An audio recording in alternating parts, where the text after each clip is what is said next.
कुठारी। राम कथा कलि विटप कुठारी। ओ सादर सुन गिरिराज कुमारी। सादर सुन गिरिराज कुमारी।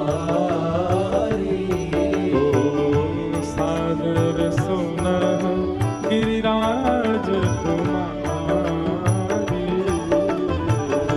सादर सुन गिरिराज कुमारी। राम जन्म कर हेतु अनेका। जन्म कर हेतु अनेका। परम विचित्र सब एक तेका। परम विचित्र सब एक तेका। जन्म एक दुई कहु बखानी।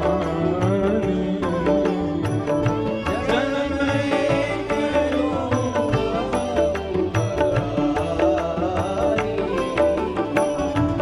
सावधान सुनु सुमति भवानी।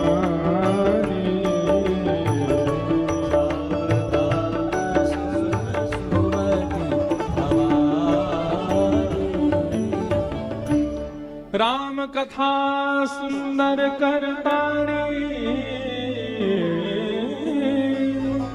संशय विहग उड़ावन हारी। राम कथा कलि विटप कुठारी। सादर सुन गिरिराज कुमारी। भैया, विवाह के बाद पति पत्नी को यह करना चाहिए क्या? जो नव विवाहित होने वाले हैं उनको तो हम पहले ही बता रहे हैं, जिनके रह चुके हैं उनको तो अब क्या बताएं, अब तो बहुत समय निकल गया। लेकिन फिर भी मानस जी बहुत सरल हैं, कोई भी सुना सकता है। कम से कम इतना करे, पत्नी को सन्मुख आसन बैठा करके और संपूर्ण मानस जी की कथा पत्नी को श्रवण करावे। जैसे महादेव सुना रहे हैं श्री पार्वती जी को, और इतने ही उत्साह से सुना। यहां मैं चौपाइयां पढ़ रहा हूं और मुझे महादेव अत्यंत उत्साह में दिखाई दे रहे हैं। कितने आनंद में भर गए महादेव। महादेव कह रहे हैं, बोले राम कथा क्या है? राम कथा कलि विटप कुठारी। कलयुग रूपी वृक्ष को नष्ट करने के लिए कुठारी यानी कि कुल्हाड़ी के समान है राम कथा। सादर सुनो गिरिराज कुमारी। हे गिरिराज कुमारी, अब देखो कितना सम्मान दे रहे हैं पार्वती जी को। जहां सती ने जब पहले इतना गलत किया तो वहां पर शब्द ही अलग थे, दक्ष कुमारी और आदि आदि सब भाव कह रहे थे। लेकिन अब भवानी भी कह रहे हैं, गिरिराज कुमारी भी कह रहे हैं, खूब सम्मान से पार्वती जी का नाम ले रहे हैं। क्यों? क्योंकि हरि कथा के प्रति जिज्ञासा प्रकट की है। सौभाग्यशाली हैं वो पतिदेव जिनकी पत्नी कहती हो कि कथा में लेके चलो, हमें कथा सुननी है। वो सौभाग्यशाली। उनको सबके सामने छूने में शर्म आ रही हो तो एकांत में पांव छू लो एक बार पत्नी के। बोले वाह भैया, पार्वती जी आई घर में हमारे, कथा के प्रति इतनी रुचि। अच्छा, इस बात पे इतना लोग हंस क्यों जाते हैं? पूजनियों को बंधन करने में कोई दिक्कत थोड़ी होनी चाहिए। सत्संग के प्रति जो आपको अग्रसित करे वो गुरु से कम नहीं। और हम एक बहुत अच्छी युक्ति बता रहे हैं। आजकल विवाह टिक नहीं रहे लोगों पे। अगर चाहते हैं कि विवाह टिके तो ब्याह के बाद कुछ दिनों के लिए, भले ही 9 दिनों के लिए कहीं तीर्थ में जाइए और वहां तीर्थ में दोनों ब्रह्मचर्य का पालन करते हुए मानस जी का पाठ एक दूसरे को सुनाइए। आपका विवाह टिक क्या, बिल्कुल बिल्कुल महाराज, जैसे उमा पार्वती, ये दोनों, इन दोनों की आराधना भागवत में बताई गई है कि अगर किसी पति पत्नी के विवाद समाप्त ना होते हो तो वो उमा पार्वती के दोनों के युगल चरणारविंदों को प्रणाम करे। ये दोनों उसके युगल संबंध को दीर्घ काल तक बरकरार रखवाते हैं। उमा पार्वती, पार्वती जी और महादेव। यदि कोई मानस जी का पाठ सुने सुनावे 9 दिन के लिए, बस ब्याह से, घर से एकांत दूर फोन स्विच ऑफ करके चले जाओ, मानस जी का पाठ करो, कथा सुनाओ एक दूसरे को। महादेव पार्वती की कृपा होगी, आपका संबंध दीर्घ काल तक चलेगा। महादेव कहते हैं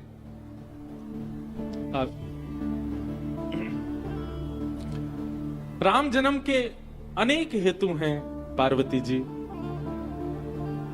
कुछ 2-4 कारण मानस जी में बताए गए हैं, उनको मैं तुम्हें सुना रहा हूं, कृपया ध्यान पूर्वक सुनो। द्वारपाल हरि के प्रिय दो,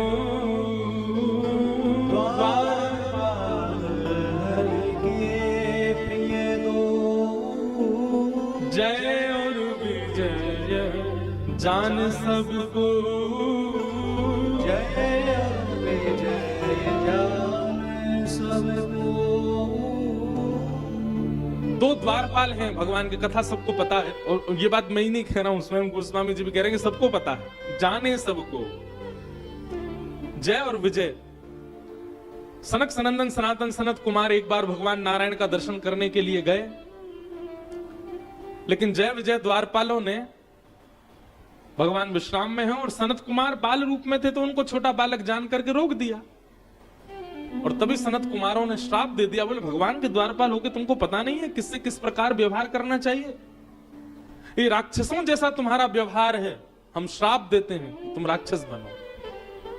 तभी भगवान बाहर निकल के आए वैकुंठ से और आकर के सनत कुमारों को वंदन किया, बोले भगवान आपकी बड़ी कृपा, क्रोधापि देवेन वरेण तुल्यम, बड़े लोगों का क्रोध कहीं ना कहीं वरदान साबित होता है। अगर सनत कुमार कोपित नहीं होते तो कभी राम अवतार नहीं होता। आपने कृपा करके मेरे द्वारपालों को अनुग्रह प्रदान किया है कि कुछ दिन मेरा सानिध्य इनको प्राप्त हो। भगवान कहीं ना कहीं अपराध मेरा भी है कि मैंने द्वारपालों को पहले से शिक्षा देके क्यों नहीं रखी, किसको रोकना किसको नहीं रोकना, किसको लाने देना। इसलिए अगर ये चारों युग में, तीनों युग में अगर ये राक्षस बनेंगे तो इनको उद्धार के लिए मैं भी अवतार धारण करूंगा। सतयुग में जय और विजय हिरण्यकश्यप और हिरण्याक्ष के रूप में प्रगटे, और भगवान ने एक अपनी तरफ से बात कही, ये 3 बार राक्षस बनेंगे और इनके उद्धार के लिए मैं 4 अवतार धारण करूंगा। हम 4 बार जाएंगे। जय और विजय हिरण्यकश्यप हिरण्याक्ष बन करके आए और उनके उद्धार के लिए भगवान, हिरण्याक्ष के उद्धार के लिए भगवान वराह बने और हिरण्यकश्यप के उद्धार के लिए भगवान नृसिंह बने सतयुग में। त्रेता में जय और विजय कुंभकर्ण और रावण के रूप में जन्मेंगे और इनके उद्धार के लिए मैं राम रूप धारण करूंगा। द्वापर में शिशुपाल और दंतवक्र के रूप में ये दोनों जाएंगे और तब के इनके उद्धार के लिए मैं कृष्ण रूप धारण करूंगा। सनत कुमारों के इस शाप से भगवान के अवतार का प्रयोजन हुआ, भगवान के अवतार का कारण बना।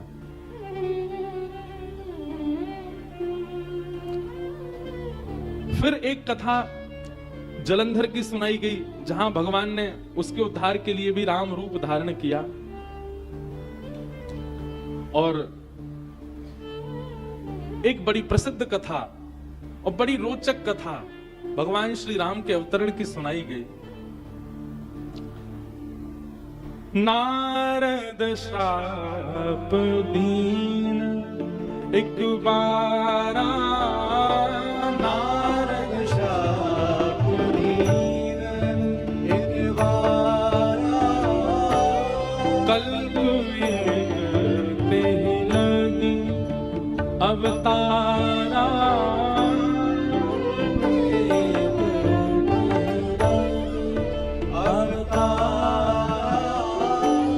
महादेव कथा सुना रहे हैं और सुनाते सुनाते कहते हैं, हे पार्वती जी, राम अवतार के पीछे एक कारण है कि एक बार नारद जी ने श्राप दिया और नारद जी के श्राप के कारण एक कल्प में भगवान राम को आना पड़ा। नारद जी का नाम सुनते ही पार्वती जी के तो मेरुदंड सीधे हो गए, नेत्र खुल गए। गिरिजा चकित भई सुनी वाणी, गिरिजा चकित भई सुनी वाणी, नारद विष्णु भगत पुनि ज्ञानी, नारद विष्णु भगत पुनि ज्ञानी, हे नारद श्राप दीन एक बारा, नारद श्राप दीन एक बारा। हे पार्वती जी, आपके गुरुदेव नारद जी के श्राप की वजह से भगवान को आना पड़ा। सुनते ही पार्वती जी चकित हो गए, बोले मेरे गुरुदेव नारद जी, वे तो साक्षात नारायण के भक्त हैं, वे तो साक्षात विष्णु के भक्त हैं, वो कैसे श्राप दे सकते हैं? महादेव बोले पानी पियो छान के, गुरु बनाओ जान के।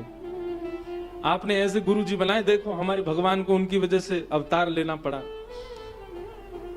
गोस्वामी तुलसीदास जी महाराज इतना सुंदर वर्णन करते हैं। पार्वती जी बोली अरे नहीं नहीं नहीं नहीं, आप हमारे गुरु पर प्रश्न मत उठाइए। तो आपके गुरु जी ने श्राप दिया भगवान को। पार्वती जी बोली नहीं नहीं, हमारे गुरु ऐसे नहीं कर सकते। कारण कवन श्राप मुनि दीना, ऐसा कौन सा कारण था जिसकी वजह से मेरे गुरु को श्राप देना पड़ा भगवान को? और फिर अगली पंक्ति क्या कहती है? का अपराध रमापति की। पार्वती जी कहती हैं जरूर भगवान ने कोई अपराध किया होगा, इसीलिए मेरे गुरु जी ने उनको श्राप दिया। महादेव बोले वाह पार्वती वाह, मतलब आप ये मान सकती हो कि भगवान ने अपराध किया होगा, लेकिन ये नहीं मान सकती कि आपके गुरु ने जबरदस्ती श्राप दे दिया है। पार्वती जी बोली आप जो कहेंगे सब स्वीकार है, पर मैं अपने गुरु की निंदा नहीं सुन सकती। मैं अपने गुरु के प्रति जो मेरा भरोसा, जो मेरा विश्वास है, मैं उसको नहीं डगमा। जरूर भगवान ने कोई अपराध किया होगा। ये बहुत ऊंची बात है। आप भगवान को अपराधी मान रहे हो लेकिन अपने गुरु को नहीं। कहीं ना कहीं ये गुरु निष्ठा है। आजकल के पढ़े लिखे लोग इस बात पर ज्यादा मोहर नहीं लगाएंगे। आजकल के पढ़े लिखे लोग इस बात को ऐसा कह सकते हैं कि भैया ये तो अंधविश्वास हो गया, गुरु कुछ भी करे हम उसको माने ही माने। हमारी एक बात बहुत ध्यानपूर्वक सुनिएगा, गुरु शरीर नहीं होता, गुरु व्यक्ति नहीं होता, गुरु बुद्धि नहीं होता, गुरु मन नहीं होता, गुरु माता पिता के गर्भ से जन्मा व्यक्ति नहीं होता, गुरु चिता में जलने वाला व्यक्ति नहीं होता। अगर इन सब चीजों में गुरु का दर्शन आप कर रहे हो तो क्षमा कीजिए, आपने गुरु बनाया नहीं है। गुरु मानव नहीं है, गुरु बुद्धि नहीं है, गुरु जन्म लेने वाला नहीं, गुरु मरने वाला नहीं। चिदानंद रूप शिवोहम शिवोहम, वो साक्षात शिव है, वो साक्षात राम है, वो साक्षात परब्रह्म के समान है। वो गुरु दृष्टि अगर हो जाए तो मानो कि आपने गुरु बनाया। अगर आप ये मानते हैं कि गुरु व्यक्ति है तो गुरु से अपराध होगा तो आपको दिखेगा। व्यक्ति यदि मानोगे तो उससे अपराध होगा। व्यक्ति यदि मानोगे तो उसका जन्म होगा, उसका मरण होगा, उससे सब क्रिया होगी, पर वो व्यक्ति नहीं है।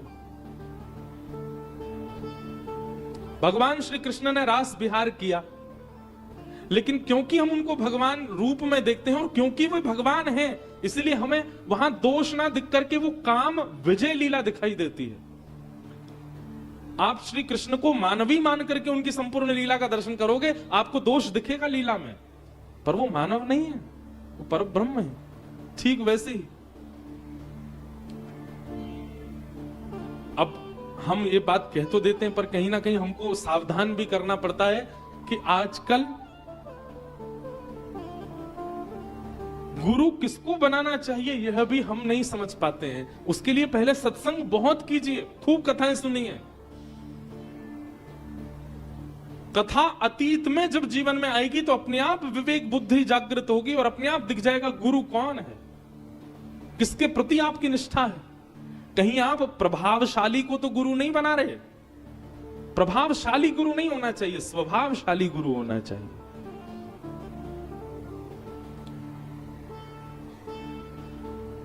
लेकिन जब गुरु बना लो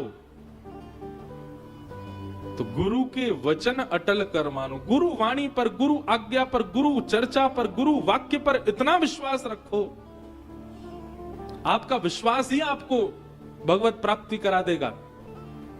बस विश्वास अटल हो।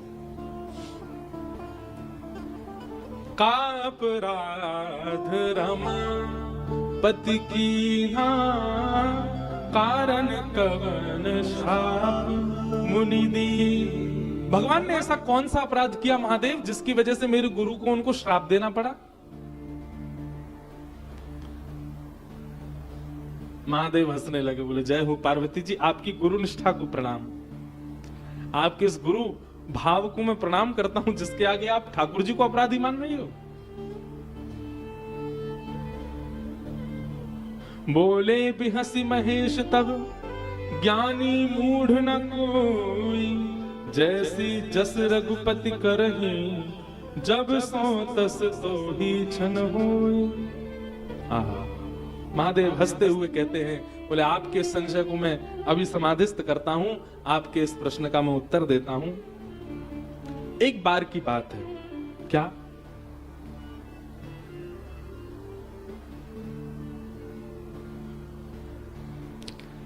बद्रीनाथ की बात है। बद्रीनाथ में श्री नारद जी महाराज तप कर रहे हैं, और आप जब तप कर रहे थे तभी वहां कामदेव का आगमन हो गया। जैसे कल हम सुन रहे थे ना कि महादेव के तप में कामदेव ने आकर के भंग किया ऐसे। अच्छा, कामदेव खुद नहीं आता, कामदेव को देवता ही भेजते हैं। नारद जी महाराज का तप इतना श्रेष्ठ चल रहा था, इतना उत्तम चल रहा था, स्वर्ग में बैठा हुआ इंद्र घबरा गया। इंद्र को लगने लगा कि कहीं नारद जी का तप इतना श्रेष्ठ ना हो जाए कि ये मेरी पदवी छीन ले मुझसे। इंद्र के पास एक ही बाण है, कामदेव। तुरंत कहा, बोले जाओ नारद जी का ध्यान भंग करो, इनकी तपस्या भंग करो। एक बात तो सिद्ध हो जाती है बंधुओं कि हमारा चाहे जितना भी भजन हो, जितनी भी कथा श्रवण हो, कितना भी हमारा तप पुण्य क्यों ना हो, काम का उद्दीपन हो रहा है चित्त में, तो यह समझ लीजिए कि आपके पुण्य घट गए हैं, आपका तप नष्ट हो रहा है, आपका व्रत खत्म हो रहा है। जितनी बार काम का उद्दीपन हो और वे वजह उद्दीपन हो, पुण्य नाशक, भजन नाशक है काम।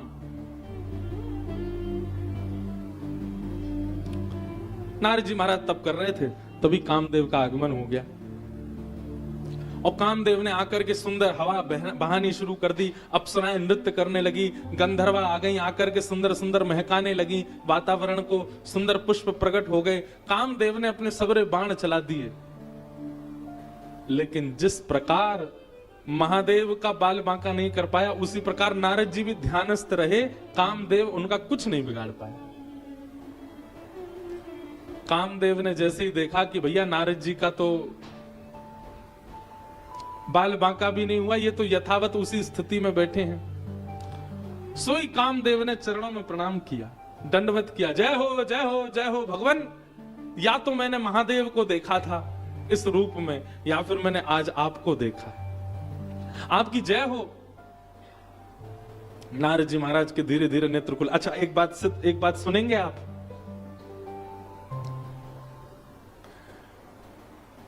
कई बार आपके भजन में काम विघ्न नहीं डाल पाता, पर सम्मान विघ्न डाल देता है।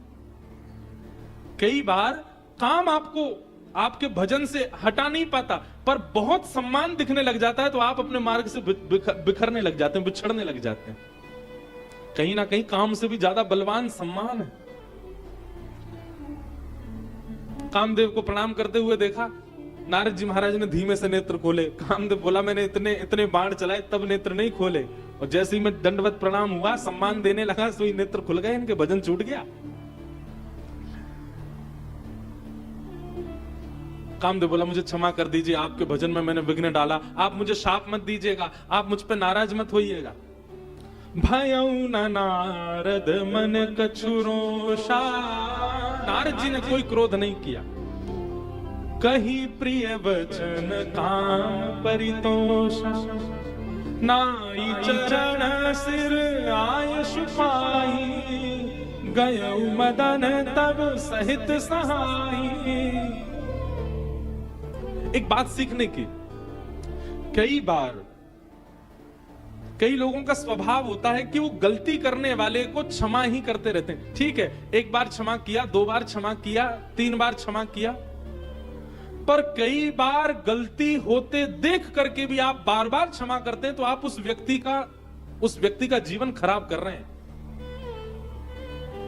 कभी कभी किसी को सुधारने और संभालने के लिए रोष करना जरूरी होता है, और विशेष रूप से माता पिताओं को, विशेष रूप से गुरुजनों को,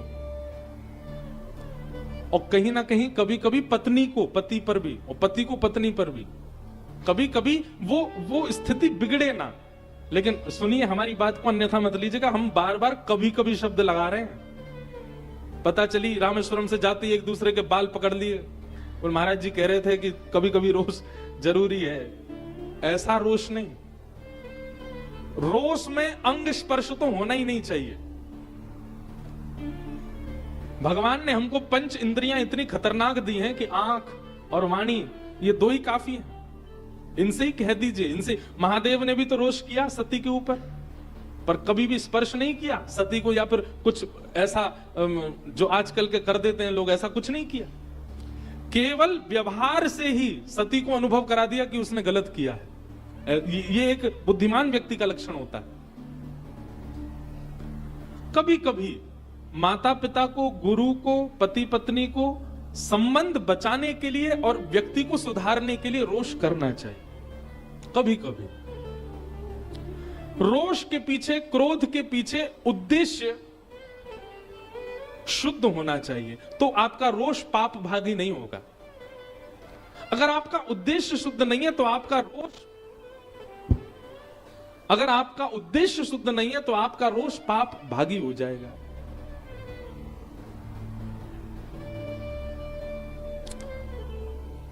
कामदेव क्षमा मांगने लगा, मुझसे गलती हो गई, मैंने आपके तप में भंग डाला। नारद जी बोले, इधर आओ। उसके सिर पे हाथ करने, कोई बात नहीं बेटा, चरणों में प्रणाम किया, कामदेव चला गया। नारद जी महाराज लंबी सांस लेने लगे। अच्छा, तो हमने काम को जीत लिया।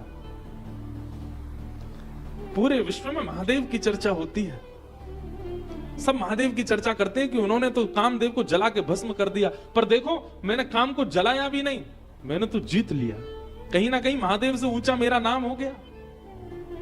जरूरी नहीं है कि काम ही सर्वनाश करता है, कभी कभी मान भी सर्वनाश कर देता है। बहुत ध्यानपूर्वक सुनो। नारद जी महाराज के मन में आया, लेकिन काम को हमने जीता ये देखा तो किसी ने भी नहीं। इसका प्रचार कैसे हो, दुनिया को पता कैसे चले कि हमने काम जीता।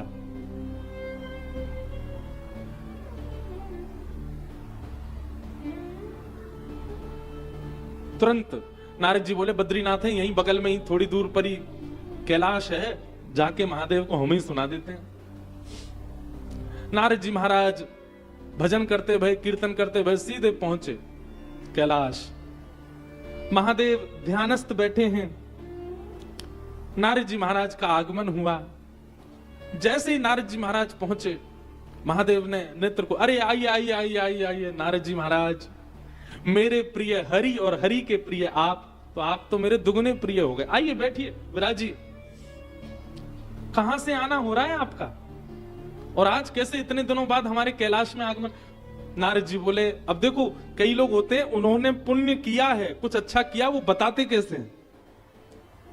नहीं कैलाश में अभी नहीं आया हूं, मैं तो 1000 वर्षों से यहीं था। भगवान शिव बोले, आप 1000 वर्ष से यहीं थे? बोले हाँ, यहीं पास में बद्रीनाथ है ना, वहीं तप कर रहा था मैं। महादेव बोला, अच्छा तप कर रहे थे आप? बोले जी तप कर रहा था। तो बोले, आपका तप पूर्ण हो गया? बोले, तप तो अभी मेरा और चलता 10-5 हजार वर्ष तक, लेकिन वो कामदेव आ गया था, और कामदेव ने आकर के मेरे तपन में विघ्न डालने का प्रयास किया। महादेव बोले, फिर क्या हुआ? बोले, कुछ नहीं, होना क्या था, जीत लिया मैंने। महादेव समझ गए, बहुत अच्छी बात है, जीत लिया मैंने। अब नारद जी बोले, आपने तो जला दिया था, आपने तो उसको जला करके राख कर दिया था, पर मैंने तो जीत लिया और मारा भी नहीं, जीवित छोड़ दिया। सबका अपना अपना स्वभाव होता है महादेव, अब इसमें मैं और क्या कहूं। महादेव ने तिरछी नजर से नारद जी को देखा और कहा, नारद जी मेरा तो जल चुका है, दोबारा उठेगा नहीं, आपका जीवित घूम रहा है, दोबारा आ सकता है आपके पास। मेरा तो जल के राख हो गया है, पर आपका तो अभी भी जीवित है, सावधान रहिएगा। नहीं नहीं, अब तो हमारा चेला हो गया वो, अब थोड़ी आक्रमण करेगा। महादेव बोले सब ठीक है। महादेव समझ गए कि अब ये प्रचार में लग जाएंगे कि इन्होंने कामदेव को जीत लिया। और क्षमा कीजिएगा, एक बात यहां पर पुष्ट होती है कि आप जब किसी दुर्भाव पर विजय प्राप्त करते हैं और उस दुर्भाव का जब प्रचार कर देते हैं, तो वही दुर्भाव प्रचंड होकर के दोबारा आएगा और आपका नाश करेगा। लोगों को अपने व्रत नियम बताने में बहुत आनंद आता है। हम ये नहीं करते, हम ऐसा नहीं खाते, हम वहां नहीं जाते, हम तो ये नियम करते हैं, हम तो सारी एकादशी करते हैं, हम तो सारे प्रदोष के व्रत करते हैं, हम तो ऐसा करते हैं। मत गाइए, नारद जी से सीख लीजिए। क्योंकि जब आप अपने नियमों का गायन करना शुरू करते हैं या आप अपनी इंद्रिय के किसी विजय भाव का प्रचार कर देते हैं, तो वो एक ना एक दिन नष्ट होगा। प्रचार मत करो। आप किसी नियम में हैं तो अपने अंदर गुप्त रखिए, उसको प्रकाशित करने की आवश्यकता नहीं।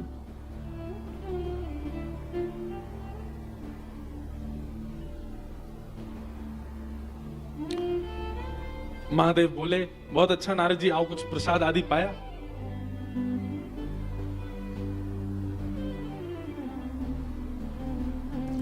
नारद जी बोले अच्छा ठीक है मैं चलता हूं। महादेव पहचान गए, बोले ये कहां जा रहे हैं। अब इनको लगा कि महेश को तो सुना दिया, अब जाकर के रमेश को सुनाऊं। रमेश मतलब लक्ष्मीपति, उनको भी तो बताऊं कि मैंने कामदेव जीता।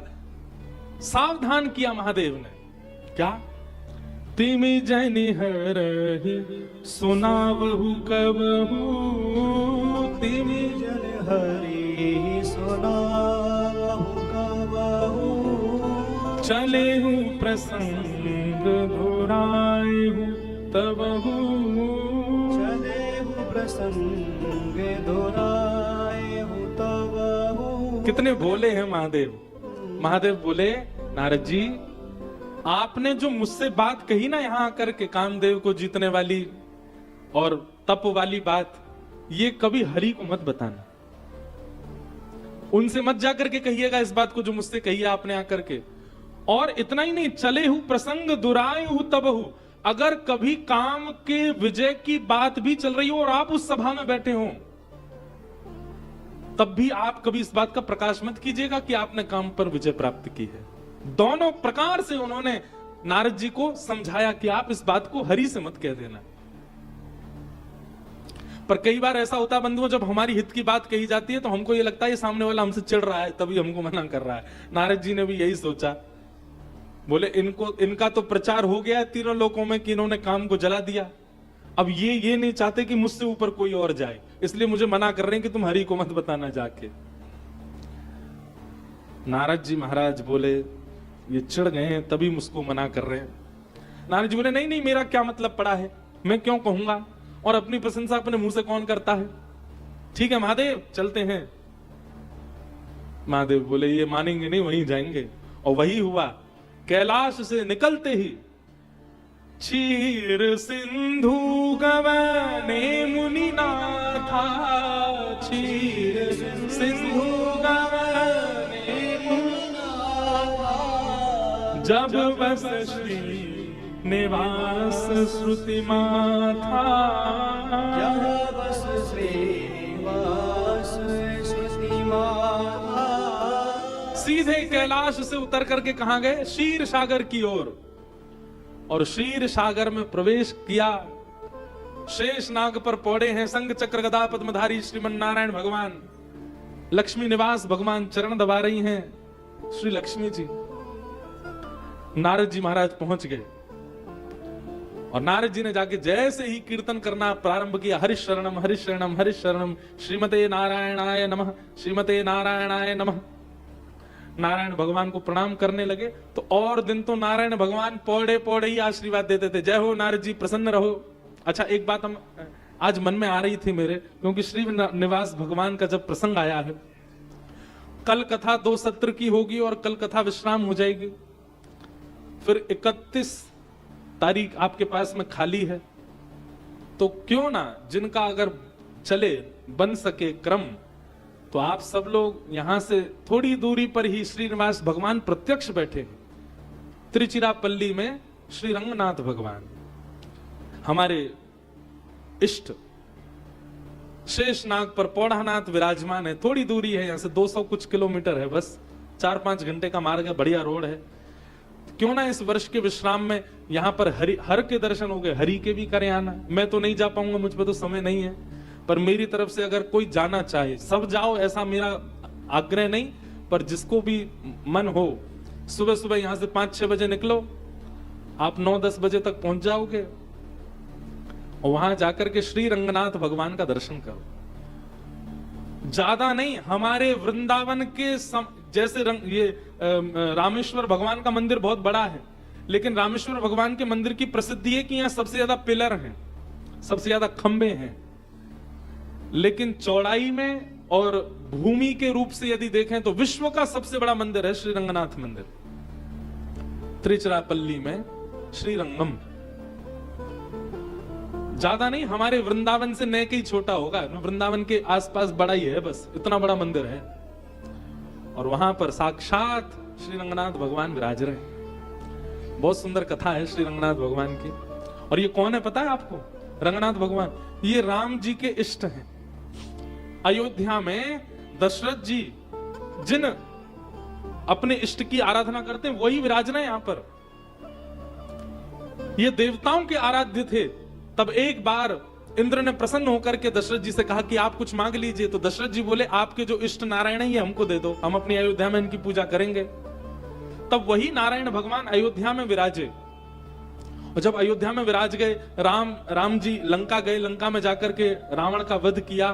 तब लंकापति जो नए बने विभीषण, उन्होंने चरणों में प्रणाम करके कहा, बोले भगवान अब आप लंका में ही विराजो, लंका के राजा आप ही बन जाओ, यही निवास करो। भगवान बोले अयोध्या मुझे बहुत प्यारी है, भरत जी मेरा प्रतीक्षा कर रहे हैं, मैं नहीं रुक पाऊंगा। विभीषण बोले मुझे और कुछ नहीं चाहिए, बस आप ही चाहिए। तब भगवान बोले मेरे समान मेरे इष्ट विराजमान हैं अयोध्या में, तुम चलो, हम तुमको वो प्रदान कर देंगे, उनको तुम यहां विराजमान कर लो। विभीषण जी अयोध्या से भगवान श्री राम के इष्ट को लेकर के लंका जा रहे थे, तभी कावेरी नदी पड़ी रास्ते में। कावेरी मैया ने एक बार नारायण भगवान से वरदान मांगा कि आप गंगा के तट पर विराज रहे हो, यमुना जी के तट पर विराज रहे हो, नर्मदा के तट पर विराज रहे हो, मेरे तट पर कब विराजोगे?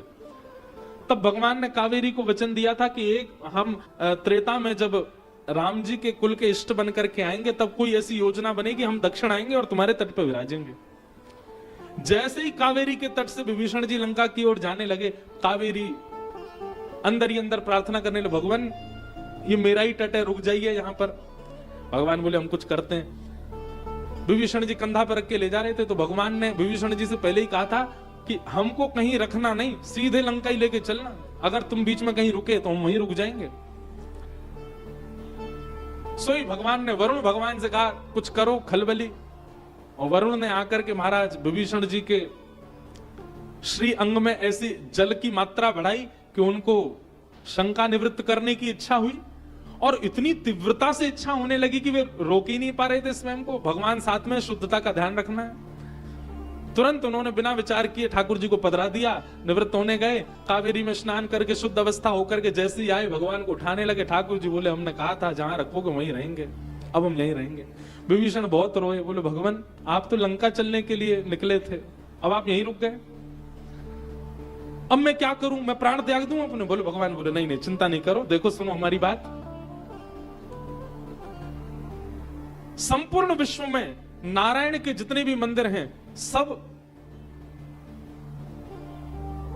शुभमुखी होंगे, लेकिन एकमात्र श्रीरंगम श्री रंगनाथ मंदिर ऐसा होगा जो दक्षिण मुखी होगा। और दक्षिण मुखी होने का तात्पर्य यह है कि तुम रोज लंका से मेरा दर्शन कर सकते हो, और मैं रोज लंका की ओर ही तुमको देखता रहूंगा, तुम्हारी ओर देखता रहूंगा। कावेरी के वर को पूर्ण करने के लिए मुझे यहाँ रुकना पड़ेगा, पर तुम नित्य मेरा दर्शन करने के लिए आ सकते हो और तुम अपने भवन पर खड़े होकर के वहां से मेरा दर्शन करोगे, वहां से तुमको मैं दिखा करूंगा। इसलिए एकमात्र नारायण भगवान दक्षिण में श्री रंगम में दक्षिण मुखी होकर के बैठे। विभीषण अपनी लंका से रोज दर्शन करता है और ऐसा कहते हैं कि शायद वो कभी आते भी हैं यहां दर्शन करने के लिए। तो ये आदि नारायण, वैकुंठ के नारायण साक्षात पृथ्वी पर यदि विराज रहे हैं तो वो श्री रंगम में विराज रहे। और दूसरी बात, रंगनाथ भगवान का जो दर्शन करने जाए उनको हम बता दें, जो गर्भगृह जहां भगवान नारायण विराज रहे हैं शेष शैया पर, वो गर्भगृह किसी मानव ने नहीं बनाया, वो गर्भगृह वैकुंठ से ही आया है। पूरा का पूरा गर्भगृह ही सचल है, वही अयोध्या में था, वही कावेरी के तट पर है, वही देवलोक में था, वही वैकुंठ में था। एक होता है कि भगवान का श्री विग्रह केवल इतना ही है, परंतु वो समस्त जो गर्भगृह है वो पूरा श्री विग्रह से ही जुड़ा हुआ है, वो अलग नहीं है। अद्भुत दर्शन है भगवान का। हमने एक बार दर्शन किए थे तो वहां पर हाथी ठाकुर जी की मंगला करने आते हैं और जब वो हाथी चिंघाड़ते हैं ना, हाथी की जो आवाज होती है उसमें वो बोलते हैं रंगा रंगा श्री रंगा, भगवान का वंदन करते हैं। ऐसे अद्भुत, यहां से थोड़ी दूर पर ही हरि विराज रहे हैं। हर से मिल ली, अब हरि से भी मिल आना यदि समय मिले तो। क्षीर सिंधु गवने मुनिनाथा, क्षीर सिंधु गवने मुनिनाथा, जहाँ बस श्री निवास श्रुति माथा, जहाँ बस श्री निवास श्रुति माथा, जहाँ बस श्री निवास श्रुति माथा।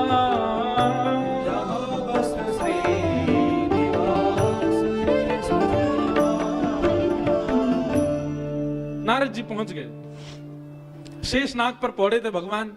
जैसे ही नारद जी ने आकर के करताल में कीर्तन करना शुरू किया, और दिन तो भगवान शेषनाग पे बैठे बैठे आशीर्वाद देते थे, आओ नारद जी विराजो। पर आज ठाकुर जी उठ के खड़े हो गए। लक्ष्मी जी से कहा रुको रुको रुको, नारद जी आए, उनका स्वागत कर आऊं, मैं थोड़ा उनको लेके आऊं। लक्ष्मी जी बोली पहली बार तुम आ नहीं रहे, तो बहुत बार आए हैं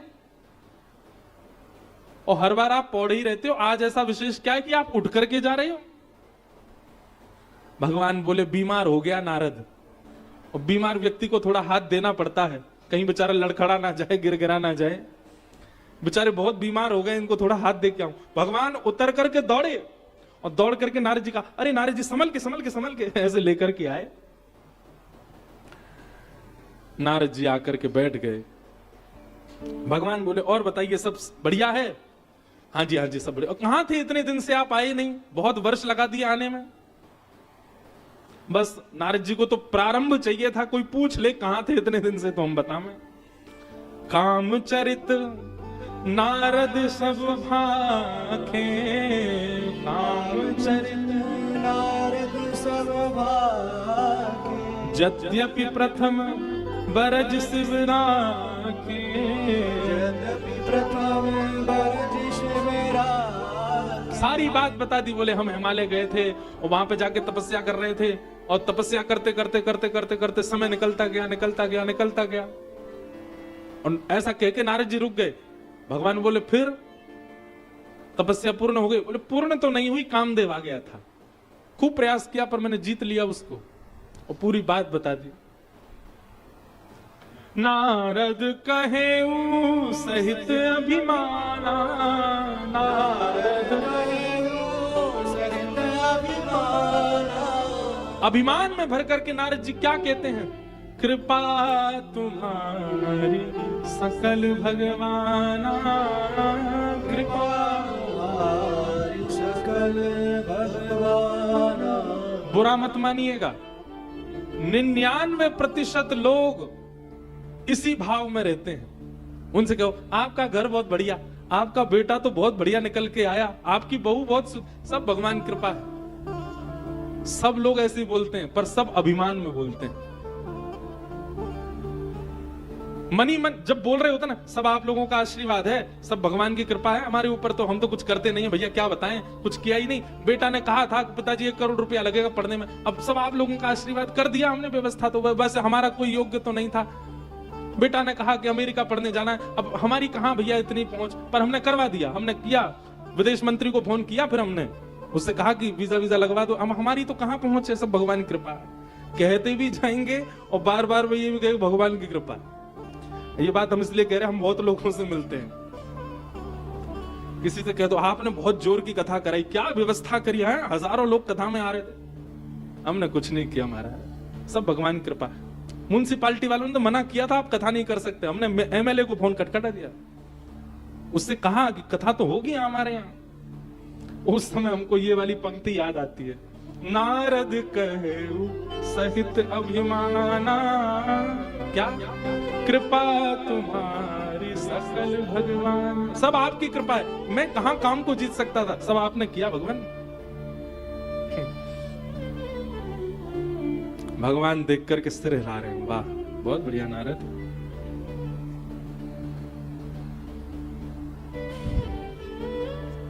भगवान ने कहा कुछ पाओगे, पेड़ा लड्डू, नहीं नहीं नहीं नहीं भगवान, अब क्या, जब से काम जीता ना तब से रसना को भी जीत रहा हूं मैं, समस्त इंद्रियों को जीतने का प्रयास कर रहा हूं। भगवान बोले बहुत बढ़िया, ठीक है नारद जी फिर आइएगा, बोले हाँ मैं जल्दी आऊंगा।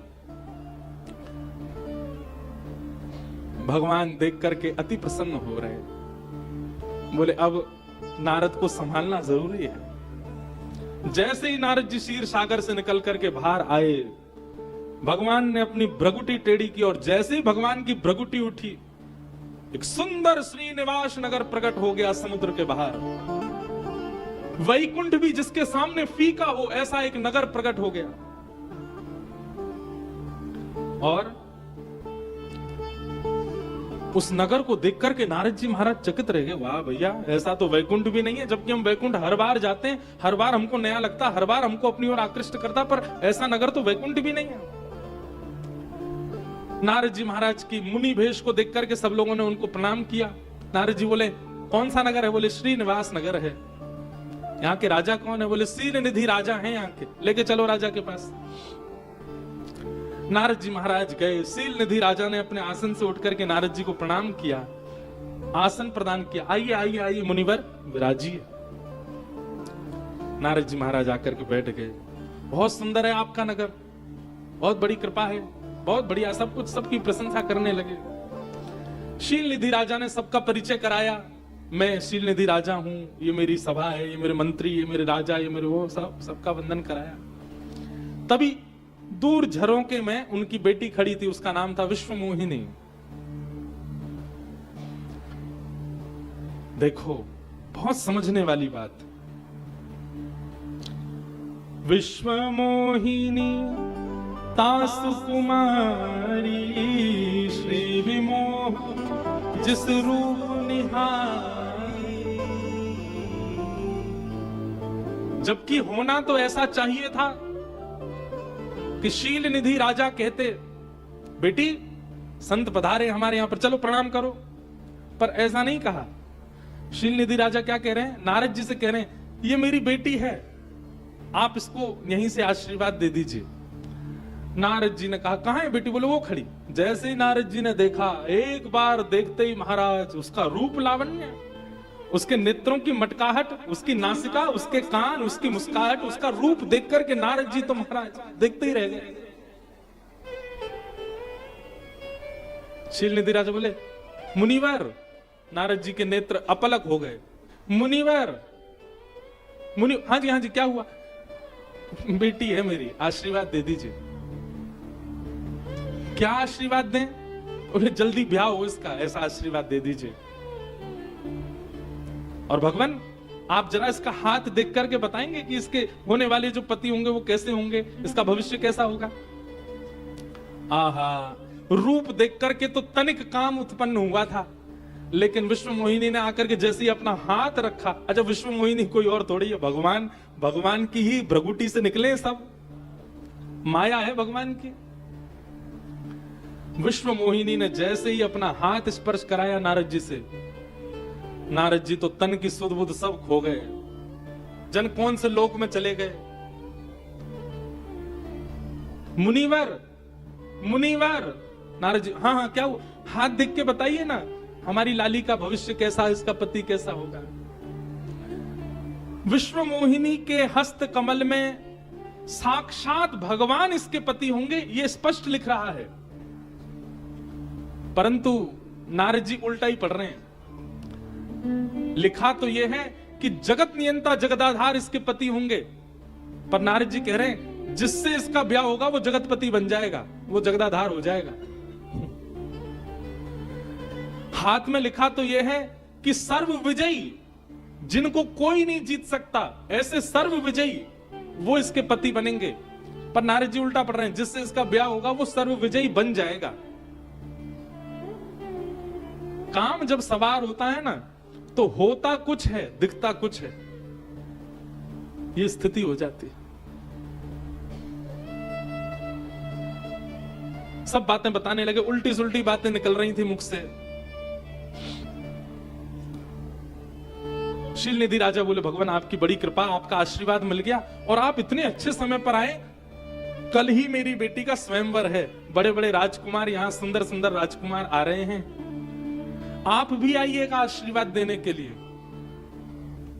नारद जी महाराज मन ही मन सोचने लगे, ब्याह तो हमारा भी नहीं हुआ है, ब्रह्मचारी तो हम भी हैं, आशीर्वाद देने नहीं आएंगे, तुमको ससुर बनाने आएंगे हम। कह नहीं रहे हैं, मन ही मन सोच रहे हैं। अब तो नारद जी की स्थिति हो गई, महाराज जहां देखें जहां जामें चलते चलते मुस्कुराने लग जाएं। कभी वृक्ष कोई आलिंगन करके खड़े हो जाएं, ये विश्व मोहिनी है, मेरे पास है, क्या करूं, कैसे करूं, मेरा ब्याह कैसे होगा विश्व मोहिनी के साथ, कितनी सुंदर। नारद जी बड़ी चिंता में पड़ गए, बोले हमारा रूप तो मुनियों जैसा है, हमारे रूप को देख के सब प्रणाम करते, हमसे ब्याह कौन करेगा। हम भी राजकुमार होते, छरेरा बदन होता हमारा, हमारी भी तीछे बिल्कुल कमल जैसे नेत्र होते, हमारा भी स्वरूप वैसा घुंघराले केस होते, हम भी ब्याह करते। तभी नारद जी के मन में आया, इतने वर्षों से मैं हरि का भजन कर रहा हूं, आज तक मैंने कुछ मांगा नहीं उनसे, आज अवसर है, आज मुझे मांग लेना चाहिए। नारद जी महाराज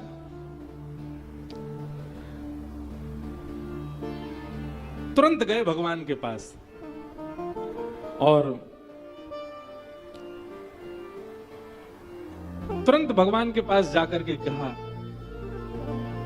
हरि सन मांगो सुंदरताई, हरि सन मांगो सुंदरताई, होई जात गर्भवती भाई, होई जात गर्भवती भाई। तुरंत गए भगवान के पास, भगवान से जाके कहा, भगवान आपका इतना भजन किया मैंने, आपकी इतनी तपस्या करी, आपका इतना नाम जप किया, आज तक कुछ मांगा नहीं, पर आज कुछ मांगना चाहता हूं।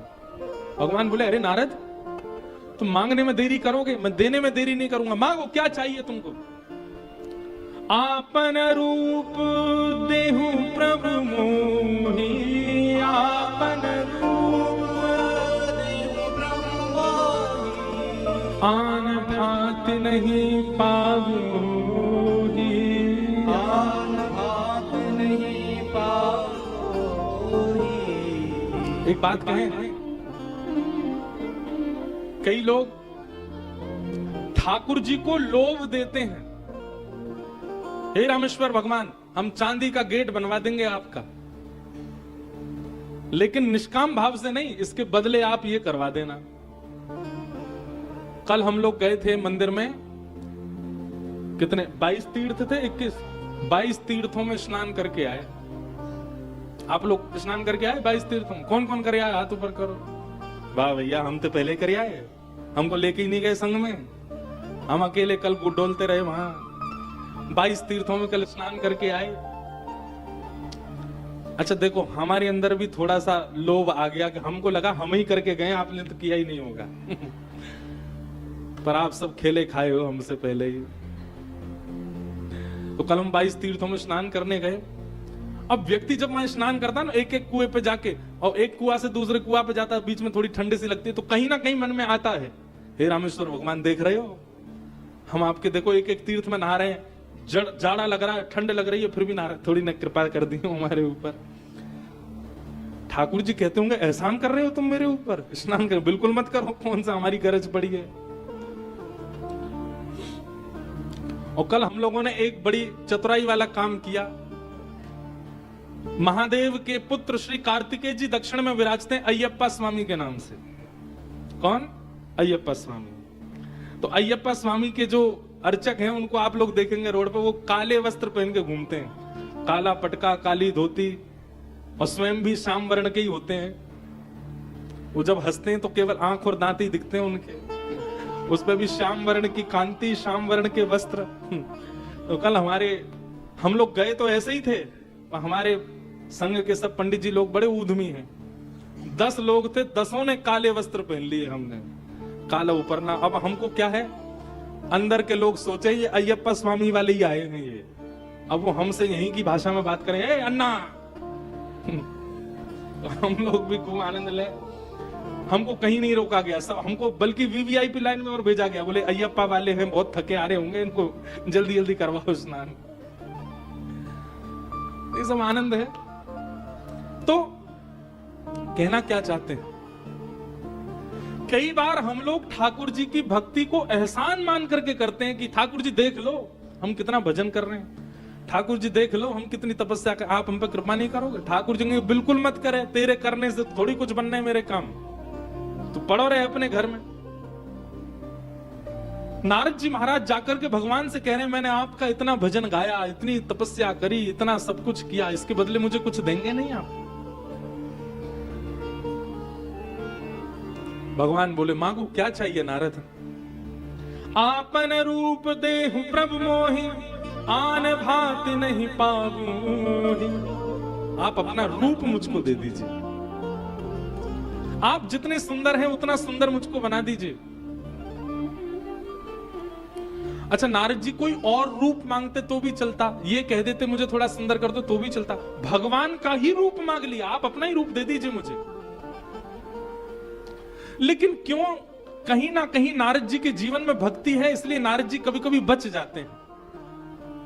केवल इतना ही कह देते कि आप अपना रूप दे दो तो ये मानते कि नारद जी ने भजन नहीं किया है, लेकिन क्योंकि भजन किया है इसलिए अगली चौपाई में कहते हैं जेहि विधि नाथ होई हित मोरा, जेहि विधि नाथ होई हित मोरा, करहु सुबेगी दास में तोरा, करहु सुबेगी दास में तोरा। बहुत सावधानी से सुनिएगा। जब आप ठाकुर जी से ये बात कहते हैं जेहि विधि नाथ होई हित मोरा, करहु सुबेगी दास में तोरा, हे नाथ जिससे भी मेरा कल्याण हो रहा हो आप वो मेरे साथ कीजिए। कहीं ना कहीं ये चौपाई बोलते समय हमारे मन में ये आता है कि मैंने तो ये सोचा है कि मेरा हित होगा कि मैं दुबई में शिफ्ट हो जाऊं। सब लोग बहुत सावधानी से सुनो, कुछ भाव चित्त में आ रहे हैं, श्रवण करो। अब हमने तो ये सोच रखा है कि हमारा कल्याण कैसे होगा, हम दुबई में बस जाएं, हम स्विट्जरलैंड चले जाएं, वहां व्यापार हो जाए, हमने तो मन में ये सोच के रखा है। पर ठाकुर जी ने कुछ और सोच के रखा है। जब आप ठाकुर जी से जाकर के कहते हैं कि जेहि विधि नाथ होई हित मोरा, आप मनी मन सोचते हो कि नाथ जिससे मेरा भला हो वो करिए। अब आप मनी मन सोच रहे हो मेरा भला तो उससे ब्याह करने में है, वहां जाने में है, वो नहीं करेंगे ठाकुर जी। ठाकुर जी को जिसमें आपकी भलाई दिखती होगी वो करेंगे ठाकुर जी।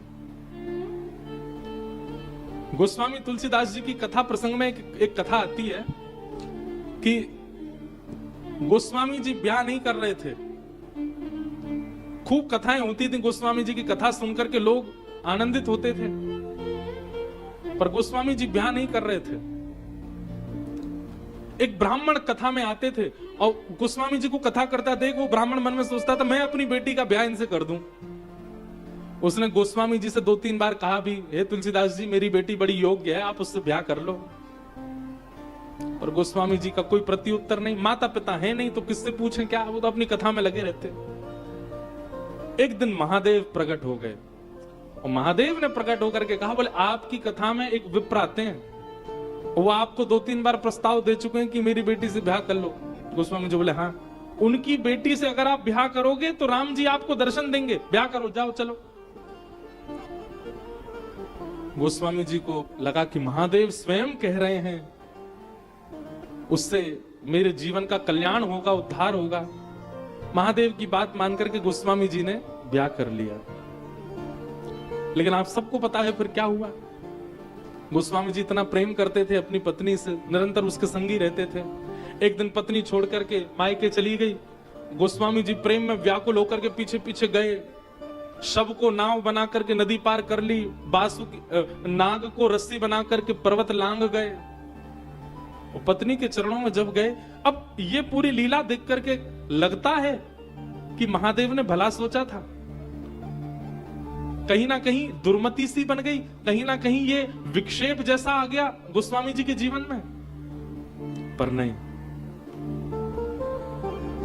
महादेव ने इसलिए आज्ञा की थी कि आप ब्याह करो, क्योंकि पत्नी संग रह करके भगवत प्राप्ति नहीं कराएगी, कुछ दिन संग रह के और फिर आपको ऐसे छोड़ेगी, उससे भगवत प्राप्ति होगी। महादेव गोस्वामी जी जब पत्नी के पास गए, बोले मैं तुमसे इतना प्रेम करता हूं, तुम मुझे छोड़ के क्यों चली आई? पत्नी ने कहा, जितना प्रेम इस हाड़ मांस के पुतले से करते हो, जितना प्रेम इस देह से करते हो, इतना प्रेम राम जी से किया होता तो आज राम जी मिल जाते आपको। और उसी समय गोस्वामी जी के नेत्र बंद हुए, पत्नी को ही गुरु रूप में देख करके वंदन किया, निकल पड़े। और तब गोस्वामी तुलसीदास जी का एक निरखा हुआ स्वरूप प्रकट हुआ, जिसने पूरे विश्व को, अकेले राम जी से खुद नहीं मिले, पूरे विश्व को राम जी से मिलवा दिया गोस्वामी जी। तो अगर आप सोचो कि महादेव वो पल्ली गली वाली मेरे जीवन में आ जाए, उससे मेरा हित होगा, गोस्वामी जी कहेंगे उसके आने से हित नहीं होगा, वो आके ठोकर मारेगी तब हित होगा। जेहि वेधिनाथ होई हित मोरा, करम सुबेगे दास में तोरा। नारद जी ने पहले तो रूप मांगा भगवान से, और रूप मांग करके बोले जिससे मेरा कल्याण हो नाथ वो मेरे साथ कीजिएगा। भगवान बोले ये बढ़िया बात कही तुमने, अब जिससे तुम्हारा कल्याण होगा, जिससे तुम्हारा भजन बचेगा वही होगा। भगवान बोले दे दिया हमने अपना रूप, जाओ। नारद जी ने एक बार जाकर के जैसे ही देखा स्वयं को, नारद जी को अनुभव होने लगा कि अब मैं भगवान के जैसा हो गया हूं, अब मेरा स्वरूप भगवान के जैसा हो गया है। यहां शिव के 2 दूत श्रृंगी और भृंगी ये भी आ गए, नंदी और श्रृंगी। अब ये दोनों नारद जी के रूप को देख करके नारद जी की बड़ी प्रशंसा करें, वाह कितना सुंदर रूप, कितना सुंदर मन। और नारद जी भूल गए, बोले अब तो हम बिल्कुल साक्षात नारायण ही हो गए। नारद जी गए सीधे और विश्व मोहिनी के स्वयंवर जहां चल रहा था, अनेक राजा बैठे थे, वहीं पर पहली पंक्ति में पहली सीट पे ही जाके बैठे नारद जी। क्यों? बोले हमको देख करके किसी और की ओर जाएगी नहीं, यही माला पहना के हमसे ब्याह कर लेगी। सबसे पहले सबसे आगे जाके बैठ गए। और ये शंकर जी के दोनों दूत ये बिल्कुल नारद जी के पीछे जाके बैठे, और ये नारद जी को और चढ़ा रहे हैं, उछाल रहे हैं। बोले सुन, ये तो वही है जो हमको बाहर दिखा था, ये भी स्वयंवर में आया है। बोले हाँ यार आया तो है। बोले भैया हमको तो लग रहा हम तो अपना समय बर्बाद करेंगे, क्यों? हम तक आएगी नहीं वो, हमको लगता है कि इसी से ब्याह कर लेगी, कितना सुंदर है ये। नारद जी सुनते जा रहे हैं। बोले अच्छा। बोलो भैया इसका रूप कितना सुंदर, इसकी आंख कितनी सुंदर, इसकी नाक कितनी सुंदर, इसके हाथ कितने सुंदर, इसकी चाल, अरे केश तो देख कैसे सुनहरे बाल। मुझे तो लगता है बिल्कुल नारायण जैसा, नारायण ने अपना रूप दे दिया है। तब दूसरा बोला, बोले नारायण ने अपना रूप नहीं दिया, ये नारायण ही है। बोले इतने सुंदर नारायण नहीं है, नारायण स्वयं ही है और कोई नहीं हो सकता। नारद जी को तो लगा कि बस अब तो हो गया हमारा काम, बस विश्व मोहिनी जल्दी करे, अब समय ना लगाए, आगे माला पहनाए, लेके जाएं उसको हम। विश्व मोहिनी माला लेकर के आई और स्वयंवर में जैसे ही उसका आगमन हुआ, राजा देख करके वाह वाह करने लगे, सबके मुख से स्वर निकलने लगा उसके सौंदर्य को देख करके। विश्व मोहिनी जैसे ही स्वयंवर के लिए तैयार हुई, जहां से पंक्ति शुरू होनी थी, पहली पंक्ति में पहले सिंहासन पे ही बैठे थे नारद जी। जैसे ही विश्व मोहिनी वहां गई, तभी उसने क्या देखा? बंदर के रूप में बैठे हैं श्री नारद जी। भगवान ने अपना रूप नहीं दिया, बंदर का रूप दे दिया है। आहा, बंदर के रूप में बैठी है।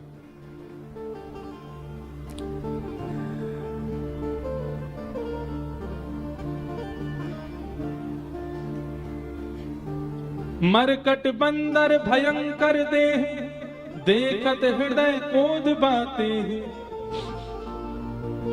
जैसे ही देखा कि मेरे स्वयंवर में बंदर बैठा है, बंदर को बुलाया, अपने पिता पर क्रोधित हो गई। सब जो भी व्यवस्था कर्मी थे सब पर नाराज हो गई और उसने कहा मुझे स्वयंवर ही नहीं करना। मैंने आते ही एक अपशगुन बंदर का रूप देख लिया, बंदर को मेरे स्वयंवर में किसने बैठने दिया?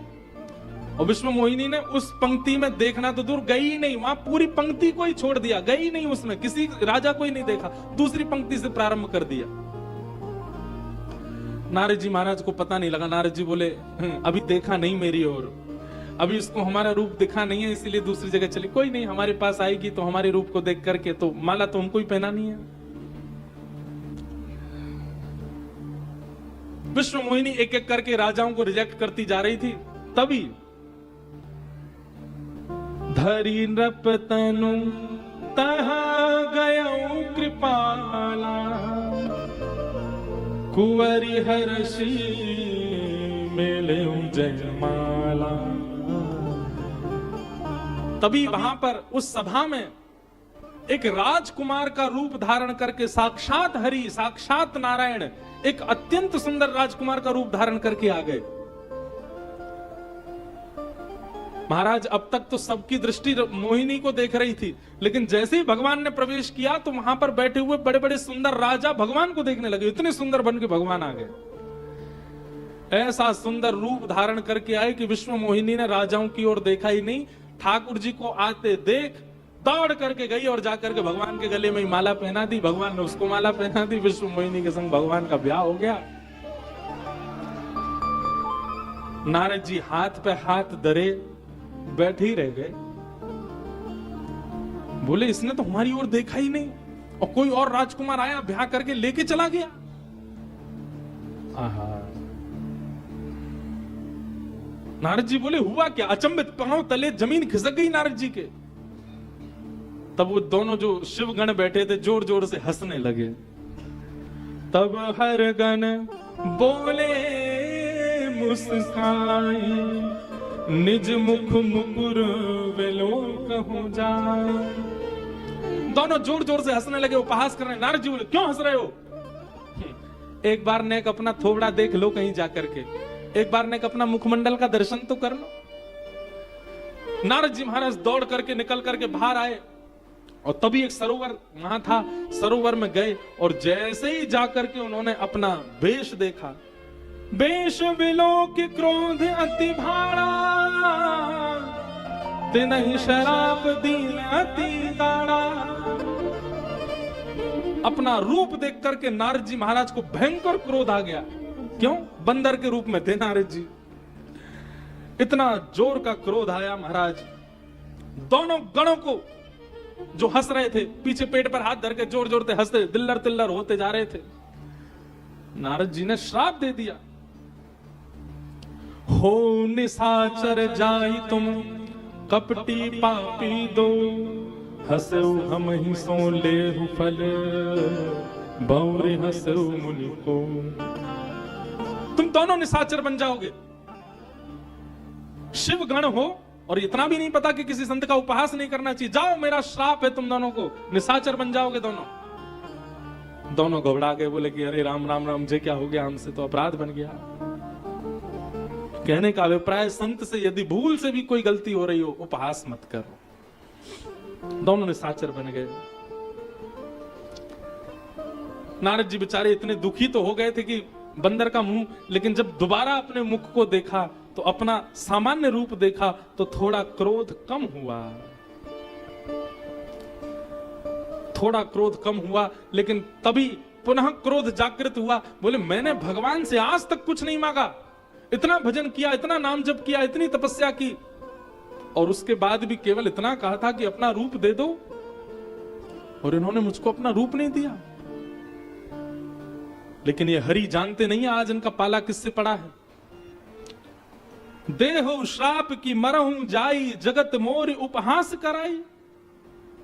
मैं वचन लेता हूं, या तो आज हरि को श्राप दूंगा, नहीं तो अपने प्राण त्याग दूंगा, बिना श्राप दिए रहूंगा नहीं। मेरी जगत में हंसाई करवाई इन्होंने। जैसे ही हरि की ओर जाने लगे क्रोध में,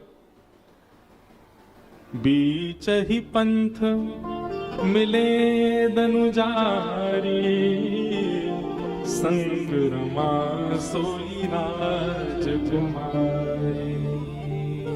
जैसे ही भगवान की ओर जाने लगे, बीच मार्ग में ही एक रथ चलता हुआ आ रहा है, और उस रथ में बीच में राजकुमार के वेश में भगवान बैठे हैं, और दूसरी ओर रमा बैठी है, और इस ओर वही विश्व मोहिनी बैठी है जिसके वर्ण के लिए भगवान नारद जी गए थे।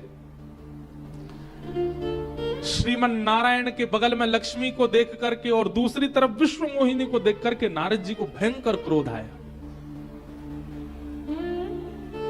परम स्वतंत्र न सिर पर कोई, आपके सिर के ऊपर कोई है नहीं ना, आपसे बड़ा कोई है नहीं, इसलिए आप परम स्वतंत्र हो और आप कुछ भी कर सकते हो। जो मन चाहता है, जिसको चाहा अपना लिया, जिसको चाहा छोड़ दिया, जिसको चाहा डुबा दिया, जिसको चाहा उबार दिया, क्योंकि आप परम स्वतंत्र हो। आपके ऊपर कोई आपको रोकने वाला है नहीं, इसलिए आप इस प्रकार की क्रियाएं करते हैं। लेकिन आज आपको मैं छोड़ूंगा नहीं। आज आपने मेरे साथ बहुत गलत किया है, मेरे साथ आपने बहुत दुराग्रह किया है, मैं आपको शापित करूंगा। दुनिया भर की बातें सुनाने लगे। लक्ष्मी जी को क्रोध आया और लक्ष्मी भगवान से बोली, ये नारद आपको इतने दुर्वचन कह रहा है और आप बैठे बैठे मुस्कुरा रहे हैं। भगवान बोले, इसने मेरा बहुत भजन किया है, आज गाली दे रहा है। कितना प्यारा लग रहा है। हमेशा इसको मैंने भजन करते हुए देखा, लेकिन आज ये मुझको दुर्वचन सुना रहा है। कितना सुंदर लग रहा है नारद, बोलने दो थोड़ी देर। जिससे प्रेम होता है सदा उससे प्रिय प्रिय बातें सुनना अच्छा लगता है। नहीं, कभी कभी वो गुस्सा करे, कभी कभी क्रोध करे तो भी अच्छा लगता है। ठाकुर जी बोलने दो, अच्छा लग रहा है मुझको।